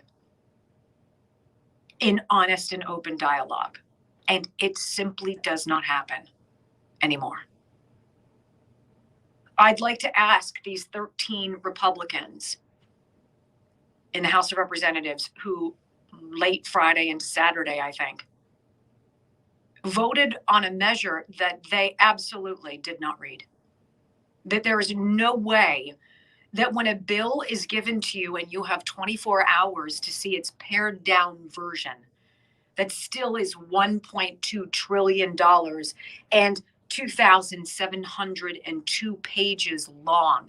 There is no way for any lawmaker who represents we the people to have done the due diligence rightly owed all of us before they vote. And yet that is what happened. Anybody who wants to say with a straight face that they represent the people of these great United States who voted yes on that bill is nothing more than a two-bit liar. And they must be remembered and they must be primaried out. We're done playing games with our finances. Our national debt is already $30 trillion. And the response of our Congress is to raise the debt limit so they can borrow more. It is so irresponsible. And yet it's intriguing to me that the lion's share of these men and women who allegedly represent us are millionaires. Why is it that 1% of our country is millionaires and yet more than 50% of Congress is? How does that work out? There seems to be a lot of money making going on. It's also truly remarkable to me that we, the people, are demanded, not just by this Congress, but by this president, to kick our own individual medical decision-making aside, our bodily autonomy, as Aaron Rodgers so eloquently put it, aside and just do what they say, but the same rules don't apply to them. They don't have to have the vaccine. The list of hypocritical things that have happened in the last just 10 months alone are so dizzying. We could spend a week just talking nonstop about it. But when I look at what passed, this $1 trillion infrastructure, they call it. 44% of what was passed and not read, guaranteed. There's no physical way they could have read all of that. 44% goes to actual infrastructure, roads, bridges, water, internet, et cetera, et cetera. The rest is ancillary, unnecessary garbage. Garbage at a time when inflation is up, goods are not being replenished on store shelves, life has become unaffordable, and we're just getting started. Inconvenient. And we're told our Secretary of Energy giggles about it on national TV over the weekend. Giggles that she hopes that gas isn't going to eclipse $4 a gallon. It already has. We're paying $1.30 more here in Pennsylvania than we were this time last year, $1.30. Boy, that feels so much like progress to me. Build back better. So work harder, make less, have things cost more, and then have a completely ambivalent answer from an administration that's the JV squad. Doesn't that make you feel good? Everybody out there who actually did vote for this, where are you now on this? You feeling good? Feeling good? Are you still riding with Biden? It gives me great joy when Murphy raises his legs and pees on the riding with Biden flag that's strapped to my neighbor's fence. You go, boy. Extra treat for you when we get home. Let's talk about these 13 rhino Republicans who decided to vote yes and push this over the finish line. In addition to the 19 Senate Republicans who did in August. What are you doing? Who promised you something? What percentage of these plans benefits people in your district? Because last time I checked, we ought not vote for what specifically is good for you and me. Me. There's a collective here. It's called the United States. We sink or swim together. Apparently not anymore. Let's go through the list of people. These are all Republican House of Representatives folks, okay? So Congress people. Don Bacon from Nebraska, Brian Fitzpatrick from Pennsylvania, Andrew Garbarino from New York, Anthony Gonzalez from Ohio, John Katko from New York, Adam Kinzinger from Illinois, Nicole Maliotakis from New York, David McKinley, West Virginia, Tom Reed, New York, Adam Smith in New Jersey, Fred Upton in Michigan, Jeff Van Drew in New Jersey, and Don Young in Alaska. Now, just at glancing at this, you could say, well, that's really disappointing. Some of these are usual suspects. Adam Kinzinger, he's a lack. He has been for a long time. He allegedly is going to not run for re-election. He wants to set his sights on something bigger. He wants to fail upwards in the Republican Party, maybe run for president. Oh, good luck with that, my man. He'll probably switch parties. They can have you. So we did a little bit of digging. Who are these people? How many of them were recently reelected? How many of them are in precarious situations? Whose vote would matter upcoming? None of them are in the crosshairs of reelection.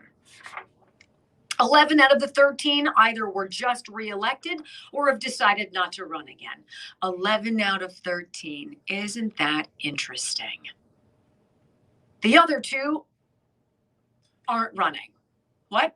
11 out of 13 They're are not up or just elected. correct. And the other two are decided that they're not going to run. Let's talk about this. Don Bacon from Nebraska, he was just reelected. Brian Fitzpatrick, he was just reelected. Andrew Garbarino, he was just elected. Anthony Gonzalez, he's not going to be up for re-election. He's decided not to. John Katko, just reelected. Nicole Maliotakis, just elected. David McKinley, reelected. Tom Reed, just reelected. Chris Smith, reelected. Fred Upton, reelected. Van Drew, just reelected. Don Young, just reelected. They think you're going to forget about this. You're going to forget before the next election cycle. No worries. Let's look at the senators. Roy Blunt from Missouri. How long have these people been in office, by the way? I'm going to read you this. These people feel like they've got time on their side. They've been there forever. Time for some new blood, friends. These are all Republican senators. Roy Blunt, Missouri. He's been there 10 years. Richard Burr, North Carolina. He's been there 16 years. Shelley Moore Capito. She's from West Virginia. She was just reelected. She's safe. Bill Cassidy, Louisiana, he was just reelected. He's safe. Susan Collins from Maine, she's been there for 24 years. Move along, Susan. We've got Kevin Kramer from North Dakota, Mike Crapo or Crapo. I'm going to go with Crapo from Idaho. Deb Fisher, Nebraska, she's been there 8 years. Lindsey Graham, time to move along, South Carolina boy, 18 years. Chuck Grassley from Iowa. You've been there for 40 years, my man. Don't you want to retire? What are you doing besides ruining our country? John Hoeven from North Dakota, 10 years. Mitch McConnell, Pack your bags. Please leave. It's been 36 years. Move along. Lisa Murkowski from Alaska. She's been there for 18 years, up for re-election. Rob Portman, Ohio, 10 years. James Risch, Idaho, 12 years. Mitt Romney. Move along, Mitt. Move along or just become a Democrat. Roger Wicker, been in Mississippi serving 14 years. These people are not voting on your behalf because you don't vote for something that's only 44% of what it says it is. What's the other 56% that's not infrastructure? Let's go there. $400 billion on childcare and universal pre-K. That moves the needle for your roads and bridges. $150 billion home care for older individuals. $40 billion in Pell Grants and post-high school educational opportunities for underserved communities. That's going to help out.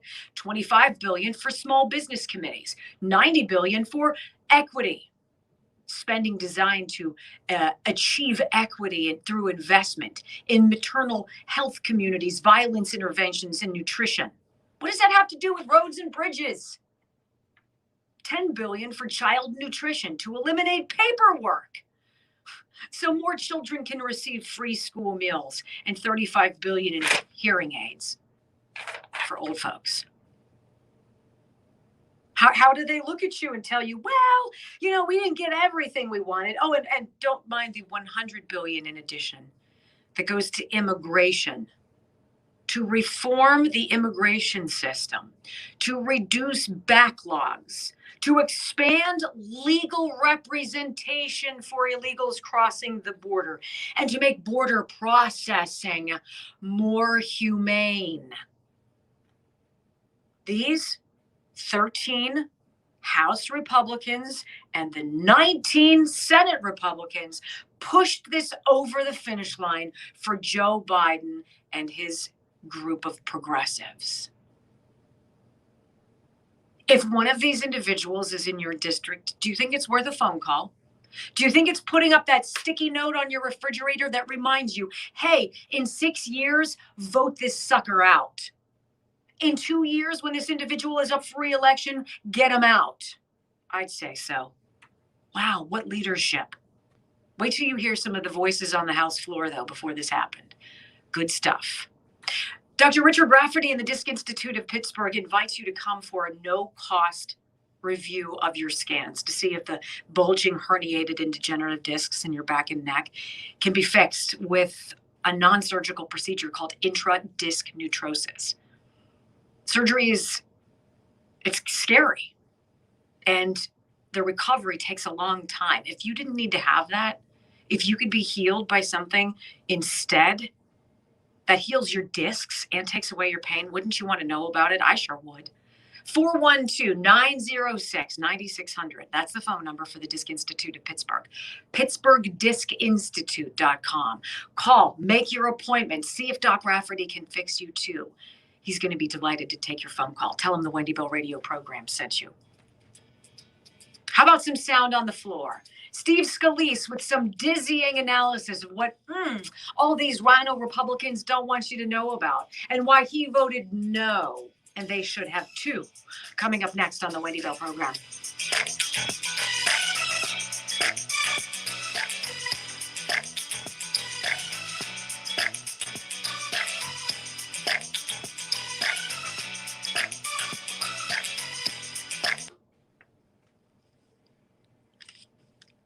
Out of this battle. Yeah. So some of you guys ask about that list. Jason just put that list of the 13 representatives that voted for it up on the app. So just go to the resource page. Was it the one that I put with their phone numbers? Because that's the one that's the good one. No. That's the one that you should do because the other stuff I don't doesn't make have sense. that one. Huh? I don't. I texted it to you When? this morning. Get it up. All right. Well, for now, we'll put this. You texted me a few things and said, ignore that. That's for my edification. I said, oh, okay. So I ignored it. See, sometimes I can be a good soldier. 99.8%. Well, hey,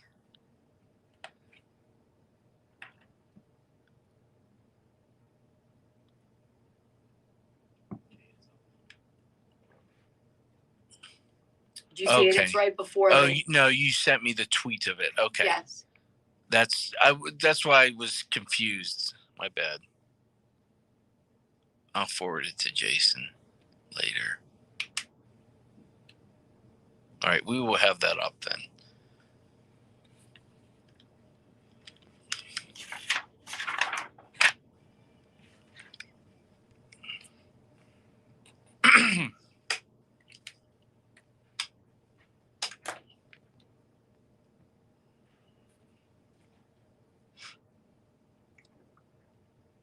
I do want them to hear this sound, so let's just go in order for how it's in Battle. there. Yeah.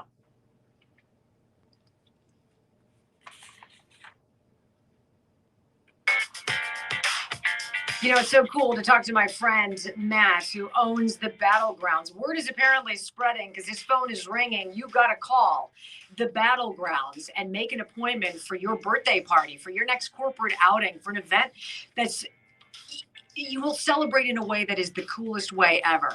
The Battlegrounds is Southwestern Pennsylvania's largest indoor airsoft and Nerf gun playground. 3 floors, they do everything there. Not just Nerf and airsoft, but also bow tag rivals, slingshots. They also have a whole remote control section. If you like cars, trucks, boats, kits, you're going to be able to do that as well. He's even thinking about dodgeball. I'm telling you, it will blow your mind. Find out more by getting in touch with Matt at the Battlegrounds by going to the battlegroundspa.com or calling 412-530-2192. And remember, don't just play the game, be the game at the Battlegrounds.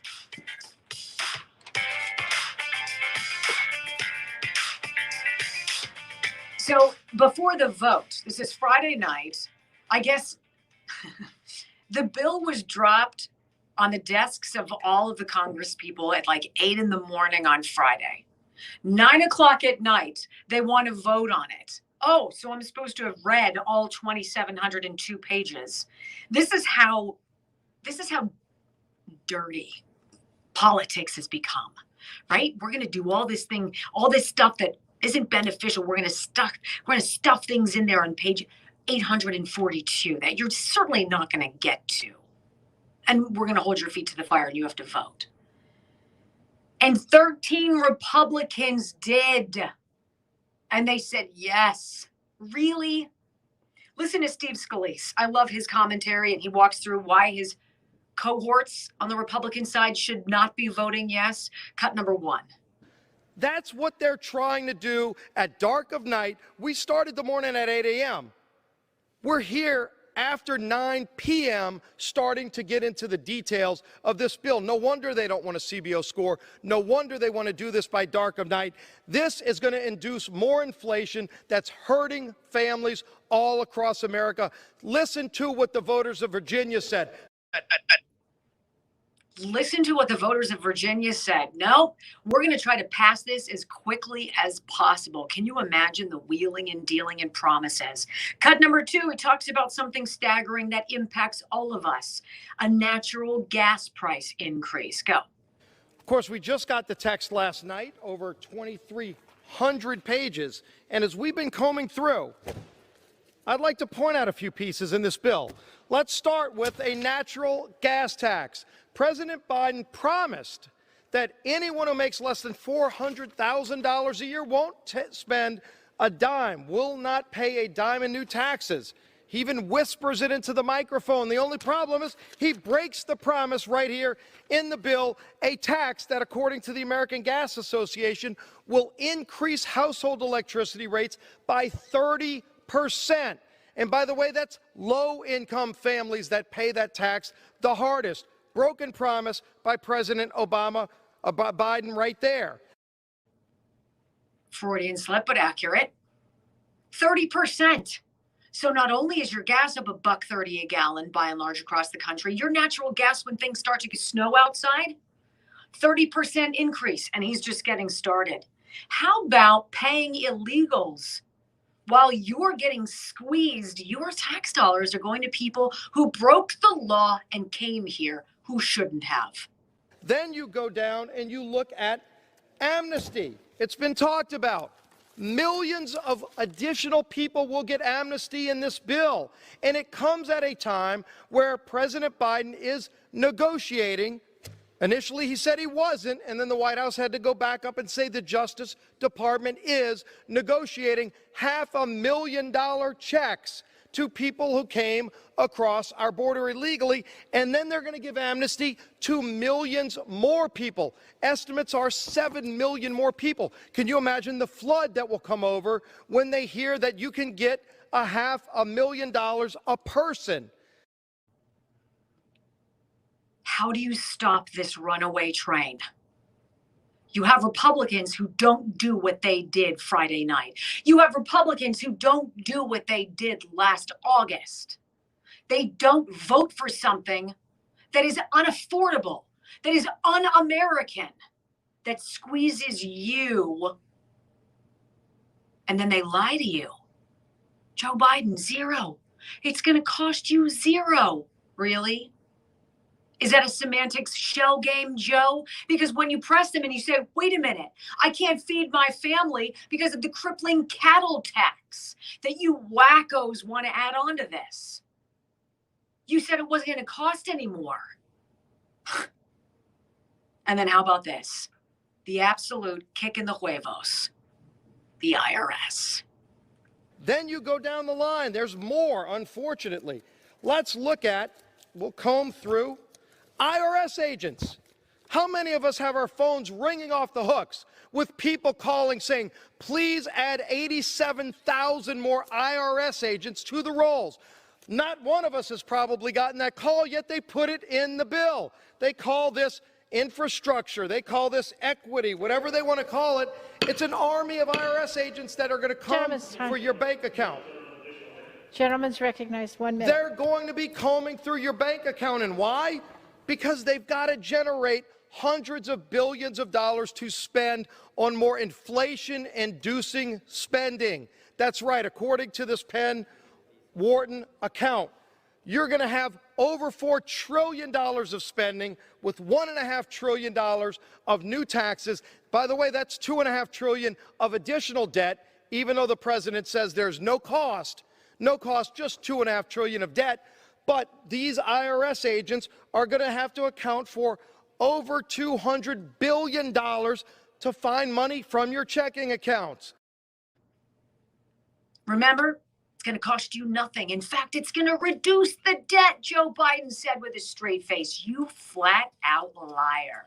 We're going to post the list of the Rhino Republicans who voted for it on the Wendy Bell Radio Network app momentarily. Hang tight. We got more coming up next on the Wendy Bell Radio program.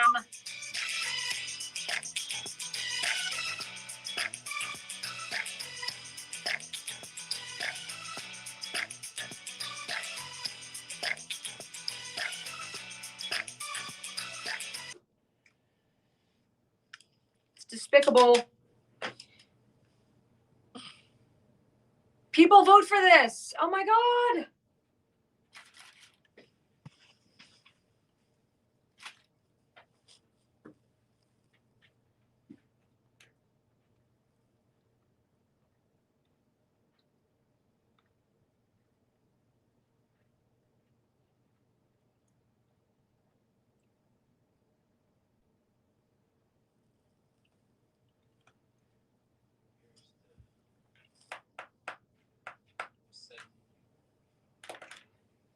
Oh, sometimes I just,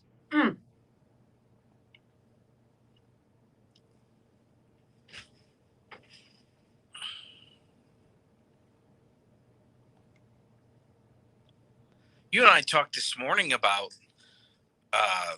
gas prices, and do you remember what I said to you? This is the first time I could say in my life that I've thought how much my heating bill was going to be.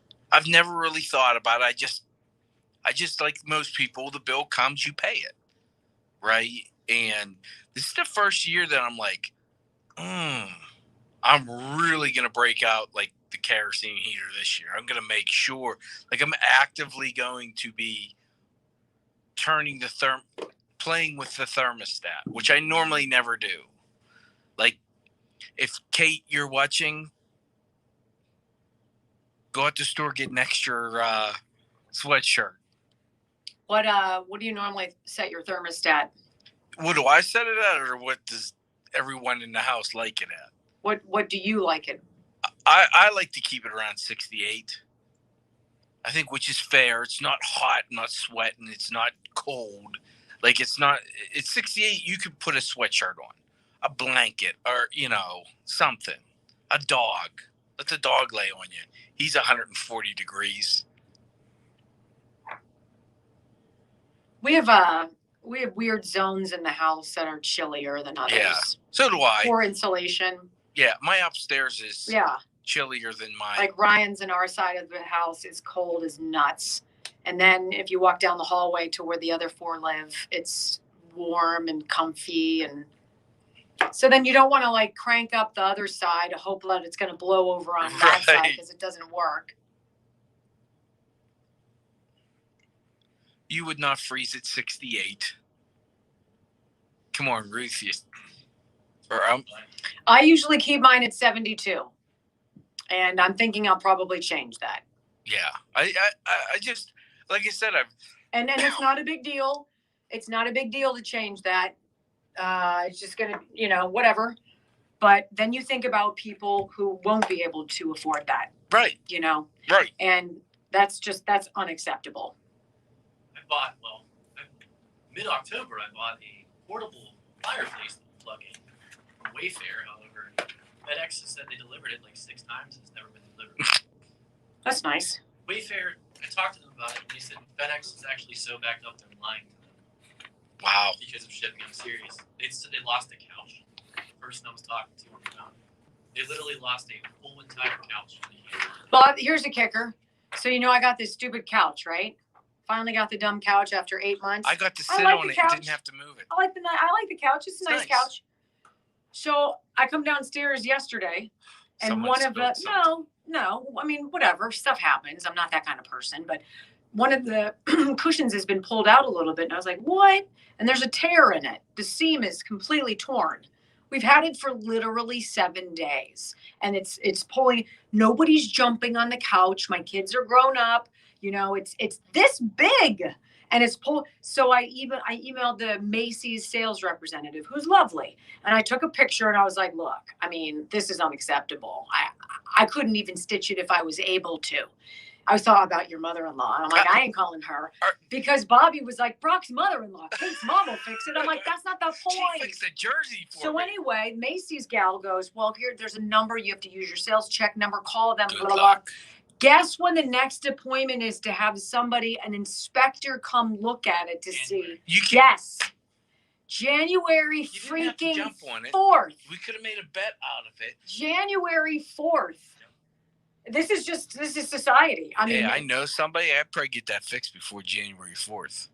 What's it worth to you? We start wheeling and dealing. But it's the point, it's the point. It's like it's like a $4,000 thing. Yeah. I wish I could heat with wood. I'd be chopping telephone poles down. Oh hell, you could just walk through the frick park. How many felled trees are there in there? You'd have a whole bonanza of firewood. Holy moly. Or I could just buy it, and it'd still be cheaper than paying for. Or you can go get, your sweat on, become, mountain man and axe it to death. Love it. I'd love to see that. He'd probably throw out his back Are or you something. Are you kidding me? And I'd be like, call Dr. Rafferty. Are you kidding me? I don't know what you're talking about. Are you kidding me? You're right. I do nothing. What are you talking? That's not at all what I'm saying. No, exercise wise. No, whatever. I don't know what you do. Should I? I didn't say you did. Okay. But you comment. I take great joy in comment. I know you do. No, I think it's ridiculous that I need to worry what my bills are. And quite frankly, you're not living in poverty. No. You know? No. And yet, can you imagine how? I can't imagine if I was living paycheck to paycheck how I would feel. I mean, honestly, I stress enough. And then imagine. I'd have no thumbs. Imagine if you had children. Yeah. Right. I'd have no thumbs.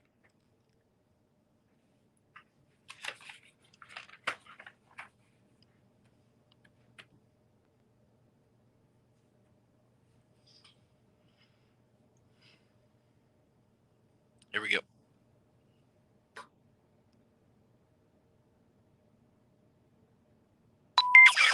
Using facts to take on the woke politicians, triggered leftists, and the corporate media.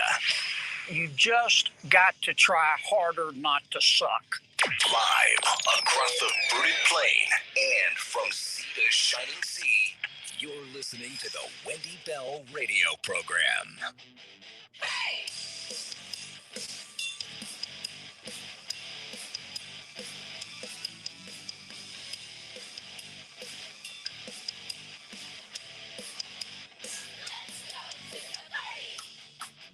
Welcome back, everybody. You are tuned into the Wendy Bell radio program. Hello and welcome. If you are just stumbling upon us, welcome to the voice of common sense conservatism. We love having you along for the ride. I think a lot of you probably had in your Facebook inbox over the weekend a video by a freshman Florida congresswoman, just 33 years old, by the name of Kat Cammack. And we're trying to get her on the show. I think hopefully later on this week, we're going to get her on because she had a very interesting take as she herself was poring over this infrastructure bill, which is really anything but infrastructure. And she was saying in this next section, which we're going to have, because remember, the whole $3.5 trillion of burning is not enough. It's not enough. We need $10 trillion. No. They said, well, 3.5 trillion. Well, we'll just, for optics purposes, we'll blow that up and put it in nuggets that still add up to unaffordable, but make you feel less disgusting about raping the American taxpayer as you pass it. But accordingly, Congress doesn't care. So the Build Back Better BS plan is the next one they're going to try to throw down your throats here.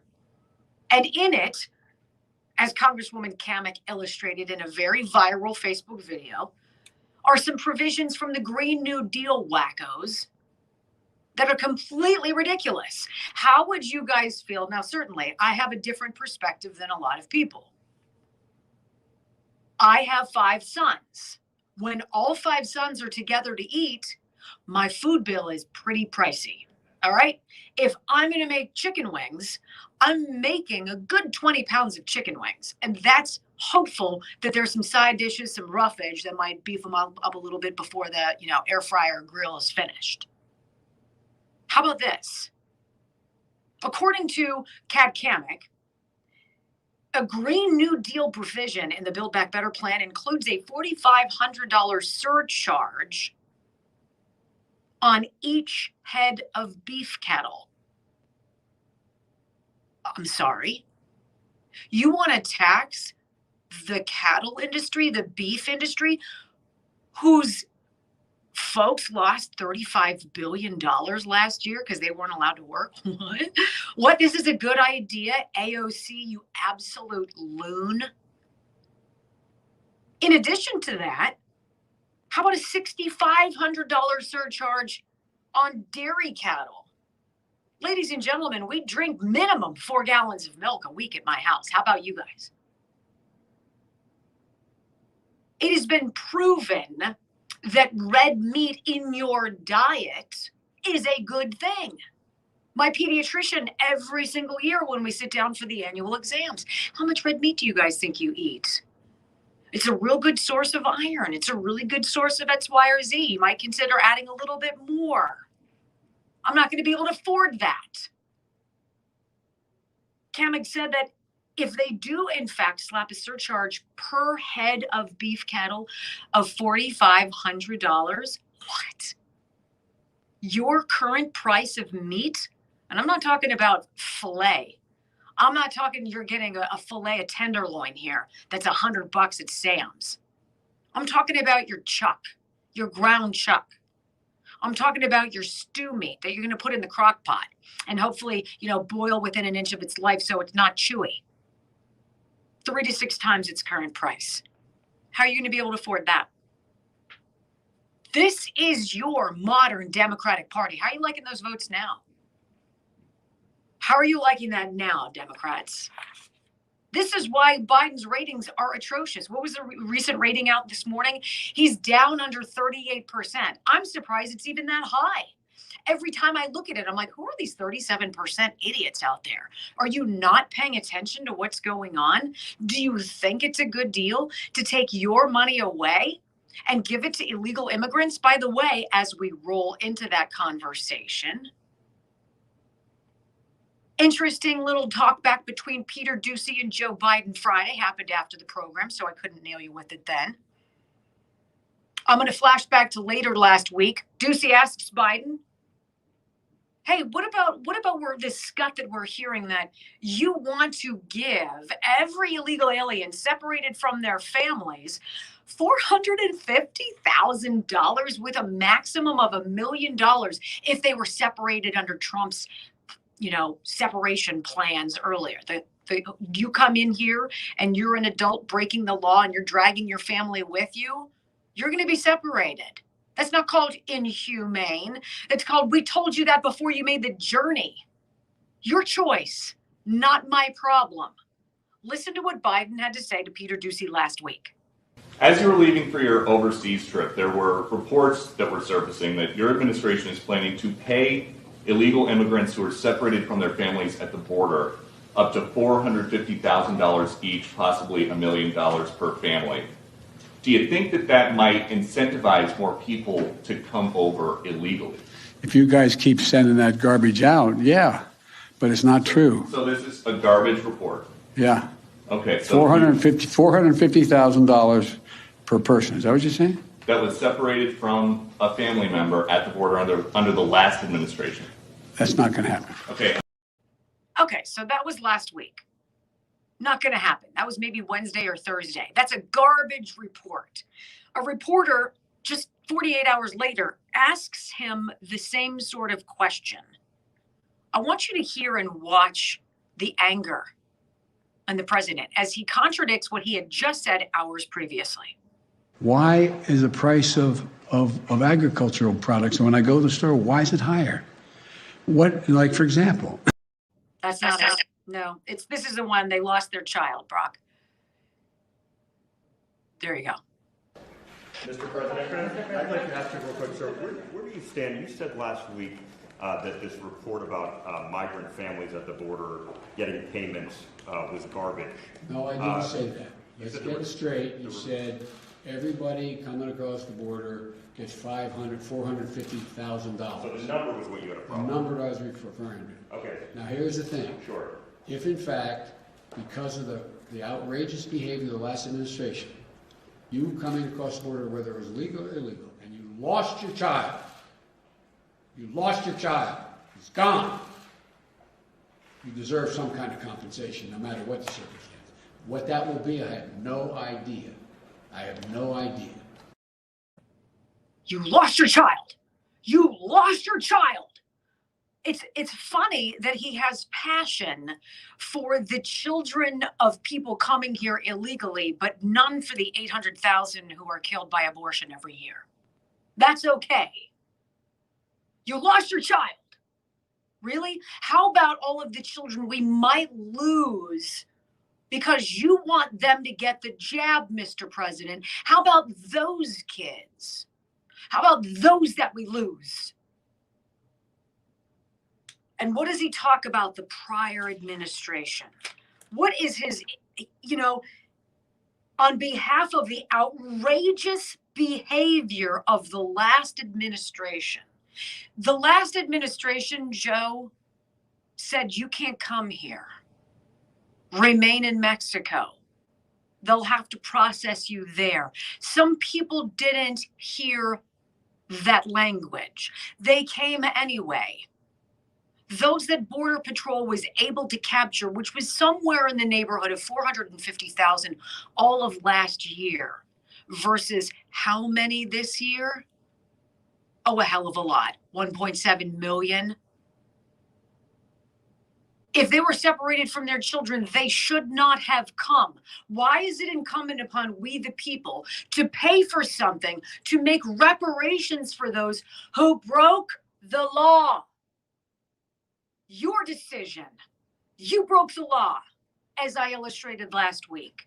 If I decide to go into a bank and rob it at gunpoint, and I'm caught and I am arrested, I am separated from my children. That's not inhumane. That's not outrageous. That's called rolling the dice with breaking the law. And this is a crisis manufactured by you, Joe. By you and your border czar, Kamala, whose own approval ratings are now in the basement of 20%. Again, who those 20% are, I don't know. Have you done anything that does anything except put Americans last? I saw a report this weekend that suggests it's not 363 Americans still left in Afghanistan. The number per the State Department is closer to 14,000. Are we creating these smoke screen things so that you deflect away from the failures of 14,000 Americans possibly still behind in Afghanistan? As you lie again and again and again, they say Trump is the purveyor of the big lie, that the election was stolen, even though we know what happened. The biggest liars are in there right now. It's going to cost you $0. It's going to, in fact, reduce the deficit. It's a magic shot. It doesn't do anything except make you feel joyful. They lost their child. Don't you wish that Joe Biden had that fervor, that passion for your child, for your family, for anyone who's an American? Bruce Freshwater is, I remember walking into Sierra Experts with Brock, and it was all these computer stations and all these super smart people working like on the computers. And I'm like, oh my gosh, like nobody's talking. It was crazy. And they were all completely ensconced in whatever they were doing, because when you work for an information technology place, a managed service provider, and you help people get their small business website up and running, and then you monitor it, you make it safe, right? You got all the bells and whistles so the business owner, doesn't have to think about it. That takes some concentration. And that's what you get with Sierra Experts. You get a team of some of the smartest people in the business, making sure the outward expression of you, your website, representing your business, does everything it's supposed to do without you worrying about it. I could never afford something like that. You probably say, you'd be surprised. Bruce is operating in all 50 states. He'd take your call in a minute and help your website too. Here's the number, 412-379-8333. 412-379-8333. Online, SierraExperts.com. You know, it's one thing when the president lies. It's another thing when you get laughed at by a member of his administration, laughing that you're going to have to pay more and you better just suck it up, Buttercup. Oh, yeah, we've got that sound, too, coming up next on the Wendy Bell Radio program.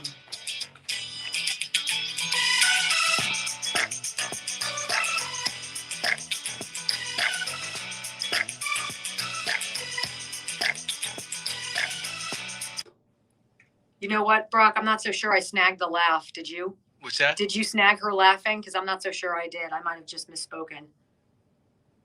No, I think you grabbed it. It's the gas price. I grabbed the heating oil. But there's 2 in there, so we're good. I need the laughter one first. So I'm thinking that's the gas prices one, yes. Right? Okay. Thank you. And for you all guys. I'm going back and forth with their congresswoman from Florida's people right now about when we can get her on the show. So yes, a lot of you guys email both of us or Facebook message both of us. Mm-hmm. So we figured let's reach out, and they got back to me, and It's important. they were supposed to do it this morning, but then they had to cancel yesterday. So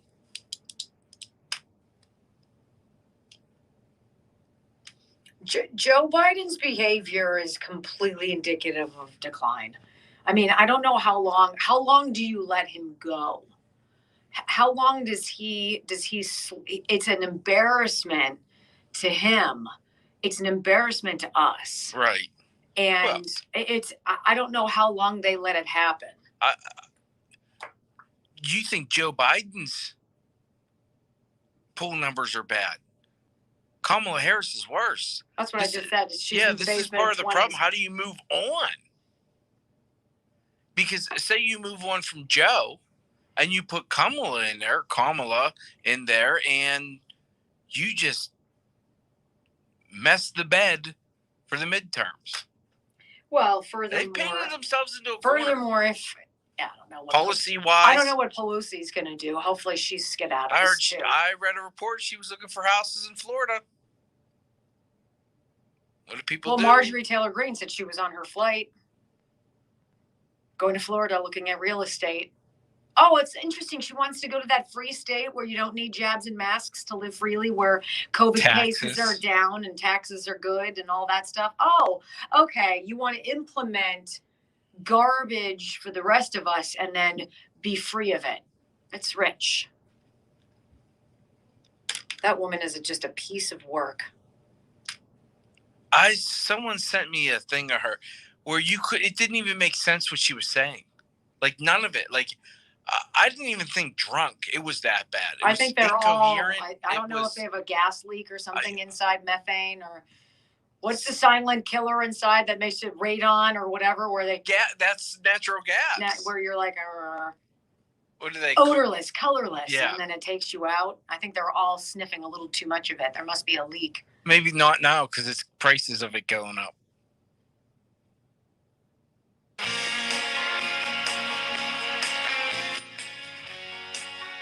Yeah, so insulting. It's so insulting to hear the ambivalence and the cavalier nature of this administration and how out of touch they are. You know, it used to be that Donald Trump and Republicans and you rich white fat cats. Isn't it interesting how things have switched? How the Republican Party is the party of the blue collar worker, of the heartbeat of the heartland, of the union, now of more and more African Americans, the people who actually get up and go to work for a living. It's interesting to hear this. But listen to Jennifer Granholm, Energy Secretary, giggling, okay, about gas prices probably going up. Well, no, duh. They're already up. Why? Oh, I don't know, because on day one, on January 20th, Joe Biden signed an executive order shutting down the freaking Keystone XL pipeline. You blithering dits. Well, we're going to have to look at OPEC and see if they can do more because we're going to need more. Hello? We're sitting on a century's worth of fuel. It's called energy independence. It's a beautiful thing. We had it for like 8 months until your whack job administration came in and did what they did. Listen to her giggle. Jennifer Granholm. In Sturgis, Michigan, it is $2.89 a gallon. I guess that's better than in California. What is the Granholm plan to increase oil production in America? Oh my God, that is hilarious. Would that I had the magic wand on this. As you know, of course, oil is a global market. It is controlled by a cartel. That cartel is called OPEC, and they made a decision yesterday that they were not going to increase beyond what they were already planning. Isn't that hilarious? I just want to hear her laugh one more time. I want you to channel this, to burn it into your head. When you're struggling, I want you to hear how passionately this administration gives a fat rip about you and your finances. In Sturgis, Michigan, it is $2.89 a gallon. I guess that's better than in California. What is the Granholm plan to increase oil production in America? Oh my God, that is hilarious. That is hilarious. Yes, it is hilarious, Jen. And then she has this very lucid moment about, well, things are going to get kind of chilly for you this winter. Hope you can make it. Should Americans, in what will likely be a cold winter, most of them are, expect to pay higher prices for heating their homes? Yeah, this is going to happen. It will be more expensive this year than last year. We are in a slightly beneficial position, well, certainly relative to Europe, because their chokehold of natural gas is very significant. They're going to pay 5 times higher. But we have the same problem in fuels that the supply chains have, which is that the oil and gas companies are not flipping the switch as quickly as the demand requires. And so that's why the president has been focused on both the immediate term and the long term. Let us get off of the volatility associated with fossil fuels and associated with others who don't have our country's interests at heart, and invest in moving to clean energy where we will not have this problem. And that's so much of what these 2 bills are focused on. Hey, Jen, I have a question for you, a follow-up. What the hell did you just say? Are you trying to tell me that we should pay for clean energy when China, as we speak, is opening up a new coal mine to dig in every day? Are you submitting to me that it is our responsibility, with 4.6% of the global population, 330 million people versus what, 1.8 billion in China, 1.7 billion in India? What's the number? That it's incumbent upon us to screw our people over more and more and more under the guise of it's green. It makes you feel good. It's humane. Just like our policy at the border where we just say, come on over, we're going to give you $500,000 each. What the hell? It's just money. It's just your money. Who cares? I'm irate. Irate. They don't care at all about you. But make sure when they come up for re-election, make sure you're there. Grab your family and friends and rush out to the polls. The disconnect is despicable. They don't know what it's like to be you. They don't know what it's like to be me. But they feel like they have the right to tell you what to do with your body, how they should snoop around your finances, how you should pay for things that don't make sense. Oh, a moment of Joe Biden. Oh, it's just too great to pass up. It's delicious sound, and you're going to hear it next on the Wendy Bell radio program.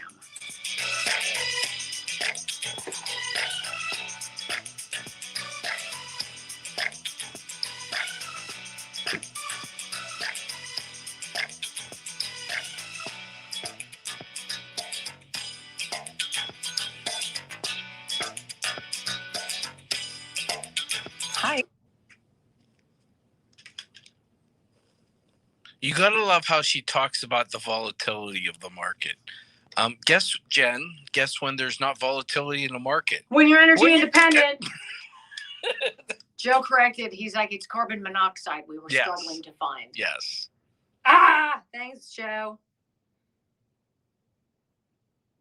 I can't believe that she has the, what is huevos? Huevos. It's eggs. It's eggs in Spanish, but it creates the illusion of what it should really be. Right.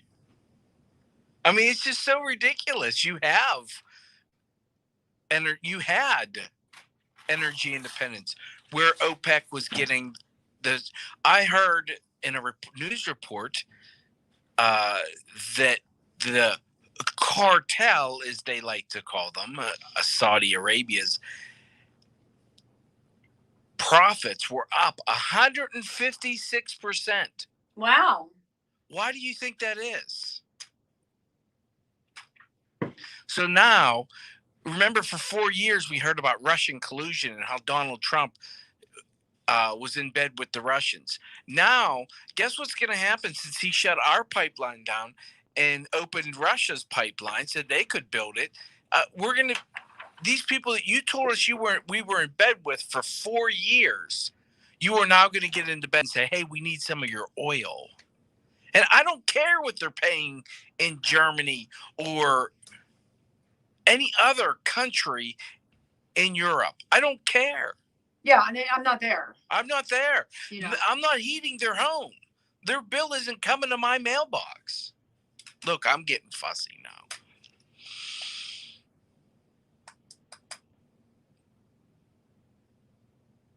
I think I'm going to have to cut down a real Christmas tree this year. Good for you. Yeah, so I have something to burn to keep it warm inside.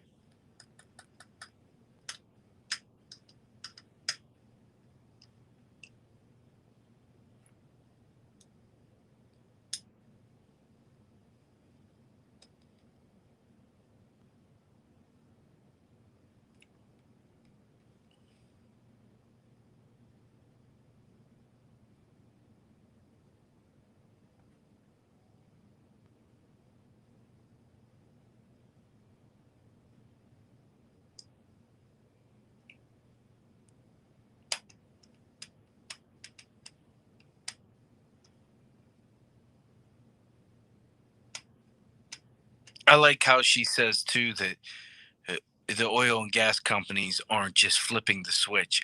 You turned them off, Joe.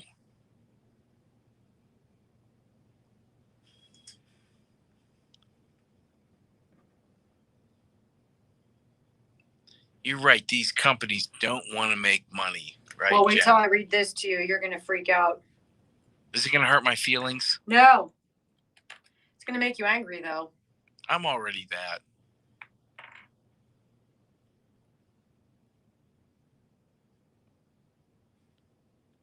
Are you reading it to everyone or just me?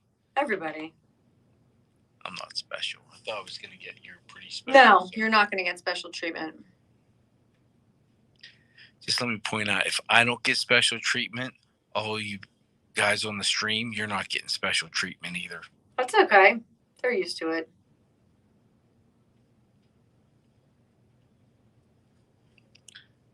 Yeah, Bill, Jen is hanging out at Wendy's house. I'll get her.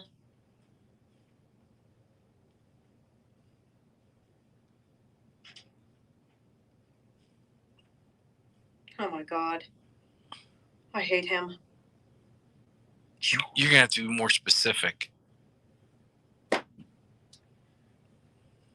And I also didn't get that awesome Ducey sound where the dizzying. I need to try to put that in here real fast before the end. Where he asks the junior Pasake about it's so good. Oh, she's just a treat. She's the JV team, so the next time someone tied to Barack Obama gets elected, she'll be your press secretary. Mm-hmm. I'm not putting a Christmas tree up or in my fireplace to burn. I was making a joke. Of course, I'm going to do the least amount of work, which is put up the same tree I had last year with pre-lit lights on it. I could never do that. I think some of them are very beautiful. Well, Kate and Some I of used to them have are a very thing where we beautiful. would go cut a tree down. Mm-hmm. And then last year, 2 years ago, he had to shut down for the season because he needed to let his trees grow. He's that popular. And then last year, because of COVID. So now your tree should be 37 feet tall. Right, which my ceilings are 8. So I'm kind of, if you know what I mean. I don't have vaulted ceilings. We go to our kids' school and pick them up, and it's always way more than it's worth. But it's a fundraiser, and so you do it. Yeah, and you're always like, I'm like, hey, I'm going to come. Oh, they're out. They are. They're sold out in like 36 hours. It's silly. I think everybody was just so excited to get one last year. All right, here we go.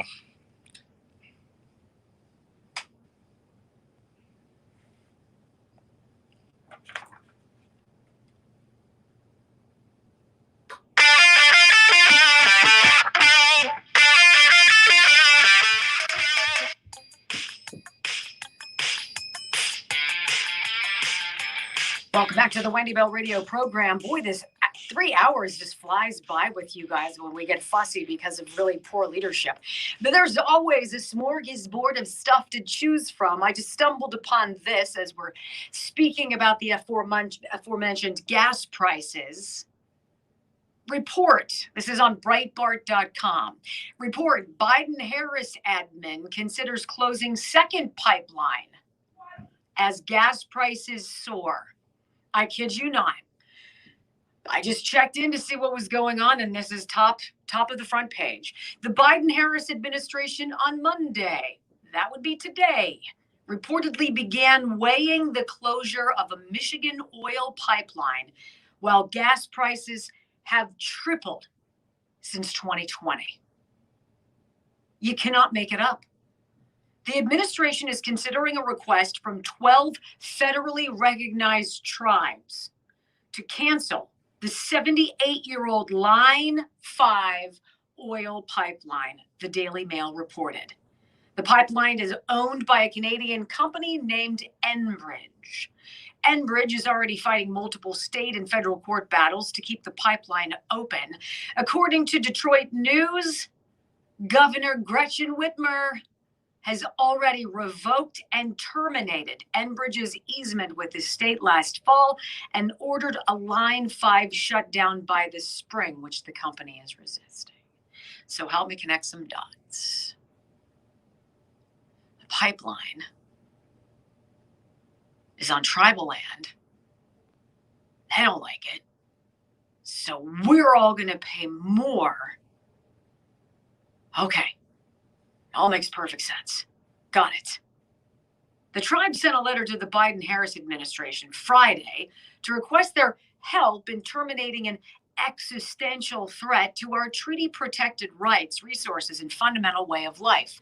I should remind all of you that in all of the spending measures in 2020 and beyond have been hundreds and hundreds of billions of dollars to these tribes, to Native American X, Y, or Z.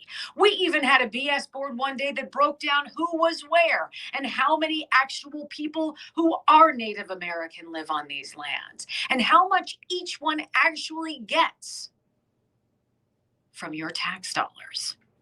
It's a hell of a lot more than you're seeing, friends.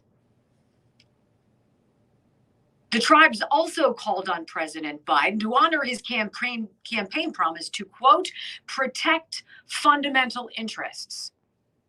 Well, that's kind of nebulous, but okay, we'll work with it.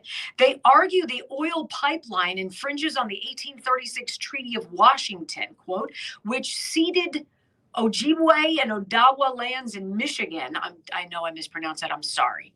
In exchange for fishing, hunting, and gathering rights on the treaty territory. But Jason Hayes, Director of Environmental Policy at the Mackinac Center for Public Policy, believes canceling the pipeline would violate an agreement with Canada that allows the pipeline to flow between the two North American countries. Well, this is interesting. AAA estimated Monday the natural average gas price is $3.42 per gallon, more than 3 times greater than 2020 prices.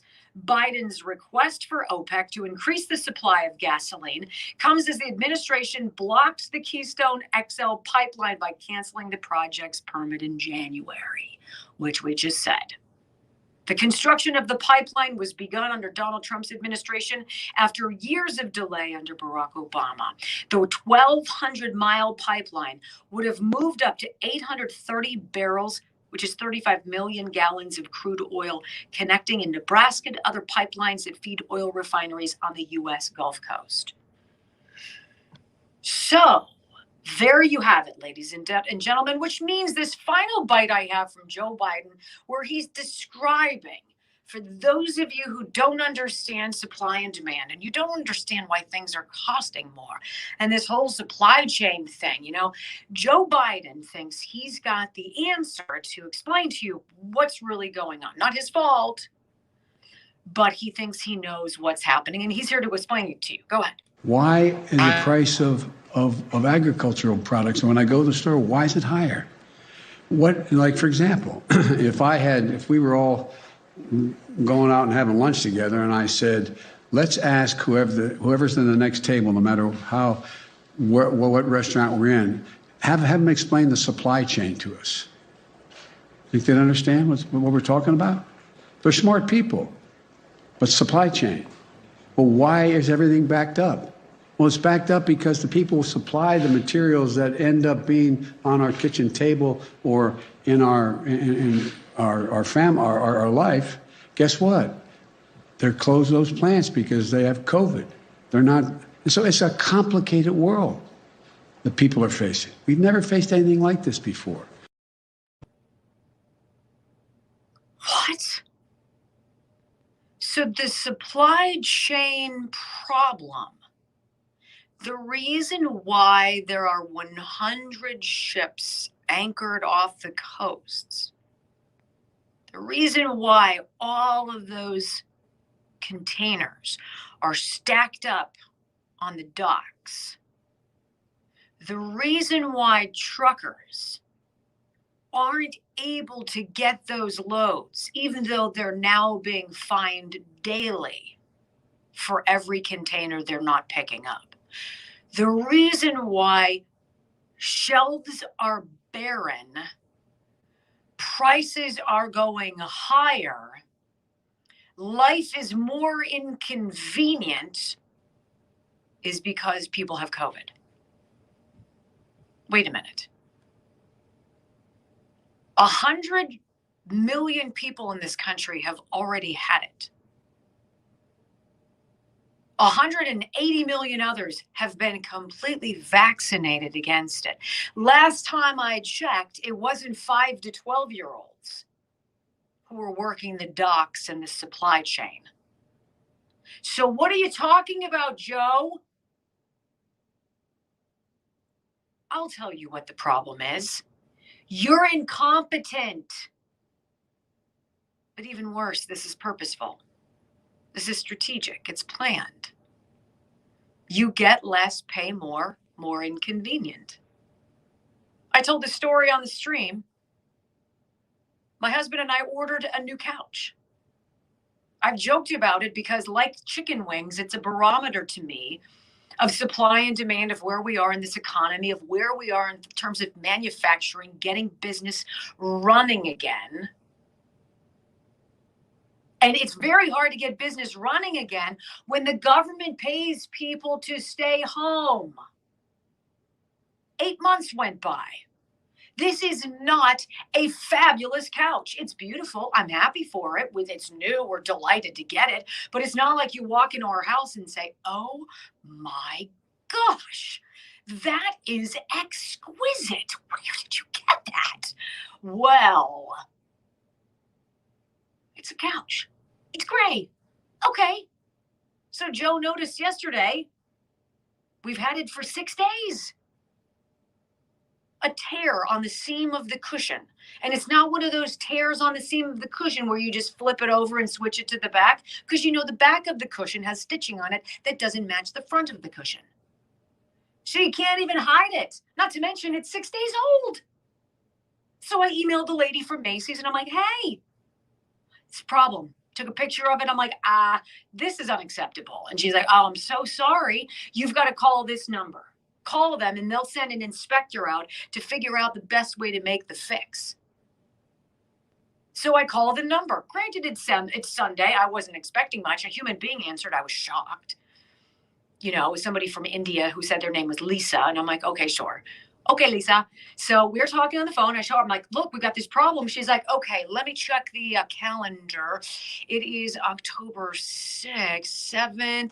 Our first available time is January 4th. What? What? This is the way of our life now. Milk is going to be unaffordable. Beef is going to be unaffordable. Gas is going to be through the roof. Heating costs, better suck it up. It's just the way it goes. Nobody will be getting back on the job. Those things that are still on the docks aren't going to make it in time for Christmas. Better tell the kids. This is going to be different. This is your modern Democrat Party. This is what the rest of us warned you about. We told you.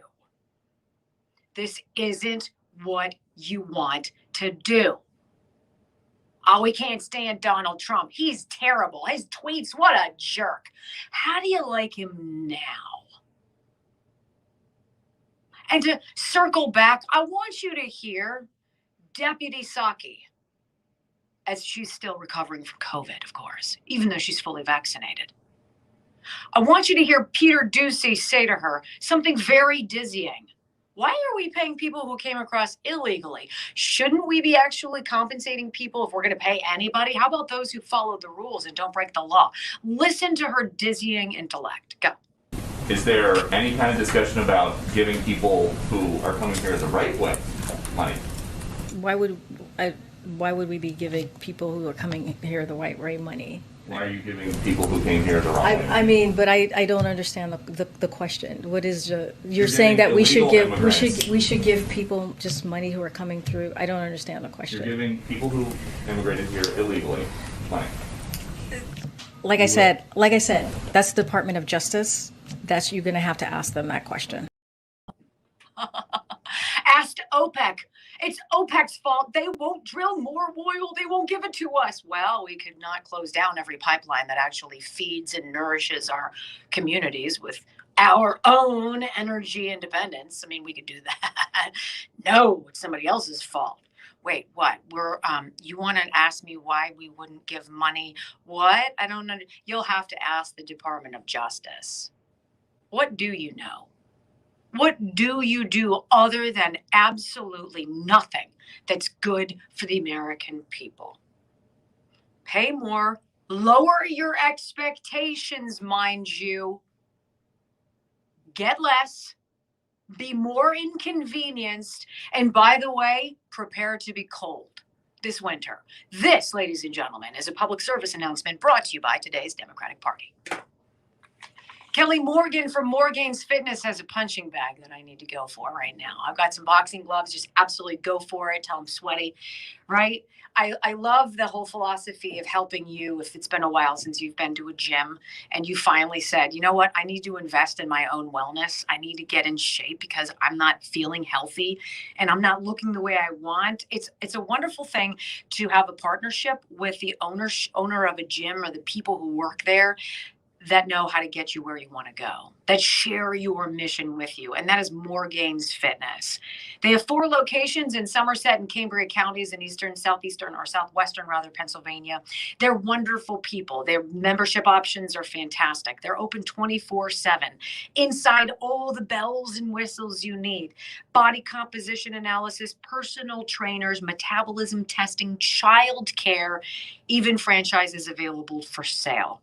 But better than that, they're good people. Morgan's Fitness, MORGAINZ Fitness.com. All right, we're going to be back right after this. Don't go anywhere. You're listening to the Wendy Bell Radio program.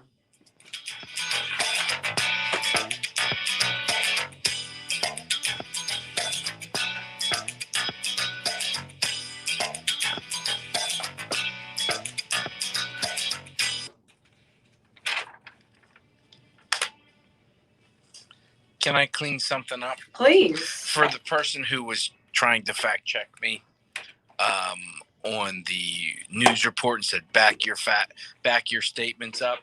Okay, here goes.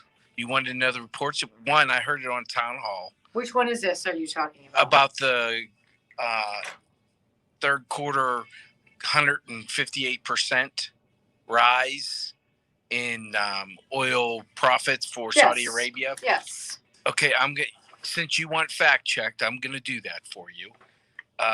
It was on CNBC, New York Times, AP, headlines, New York Times, profit nearly triple as oil prices increase.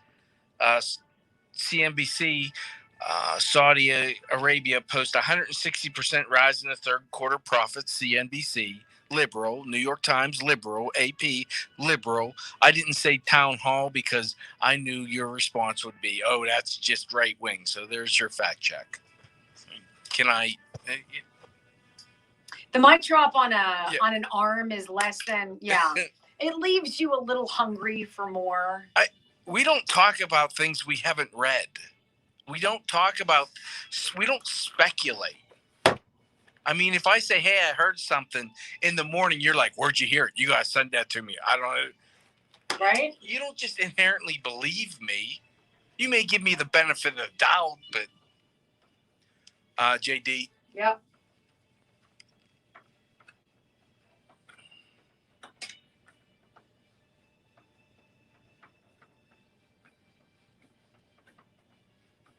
Boy, that placeholder music is awful.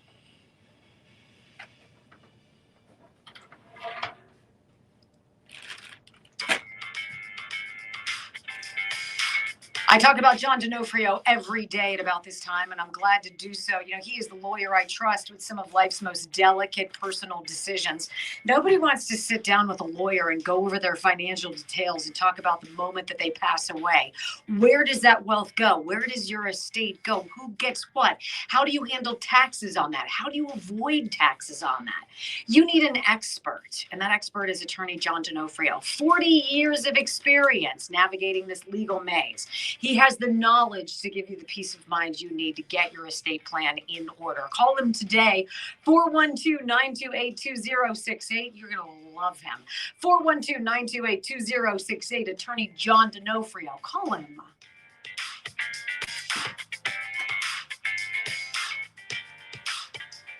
So when I was in college, I had a sociology class I think I was a junior. And the sociology class was taught by a hippie. Wow, shocker, 1988, 1990 at the University of Colorado in Boulder. What, a hippie? Could it be? And he was a cool guy, different guy, out of the box thinker. I was a creative writer. I liked his class. And so we had an assignment that we had to do where we had to read a book and then we had to write a report on it. But it was a different kind of report. I didn't understand what this professor was really looking for. And so I did it. I read the book, a book. It was my choice. And then I was able to choose like my thoughts about it. I wrote the report, blah, blah, blah. And I got it back and I got a bad grade on it. And this was stinging for me because I was good at virtually nothing, but I thought I was a pretty good writer. So blah, blah. That's a hard thing to swallow, right? When you're 20 or 21. So on the front of the report, he says, I'd like you to get into this a little bit more. I want you to be more in depth with how you feel about things and how you express yourself. So I'd chosen a book. It was written by a sociologist in California named Louis Yablonsky, and it was called The Hippie Trip. And what Yablonsky did as a psychologist is he was studying the hippie movement of the 1960s. He was going to their various hippie encampments where it was all free love and drugs and et cetera, et cetera. And he really got involved in the community. And drugs was a big part of the community. And LSD was a big part of the community. And he felt in order to, and I'm reading this is crazy, in order for him to really understand what they were doing, he also had to take LSD with them to understand their framework, which blew my mind. I was like, wow, that's kind of a stretch. And so he writes the book about how he's perceiving them as he's part of their community to the extent that he could be. It was a very different study than what he was writing in the beginning. Now, certainly I'm not encouraging anybody to do this, but as I go back to the beginning monologue, talking about this excoriation of Aaron Rodgers, it's so interesting how nobody who wants to criticize this man for making a decision about his own body, his own well-being, his own decision-making, I doubt any of them have actually listened to the podcast that he did explaining his decision, his rationale, his research, his time with medical doctors, his time dealing with people on the homeopathic side of things, what he's done to ensure he's been protected and that his teammates and others have been protected from COVID too. We've become such a judgy lot, haven't we? Where we believe we know what somebody who we've never met, never talked to, whose medical history, whose allergies or any other thing for any any stretch of time. We know nothing about them. And yet we feel like we're able to and should have the platform to criticize them. In the hippie trip, it's interesting because Yablonsky gets to see them in a certain way that he would not have before.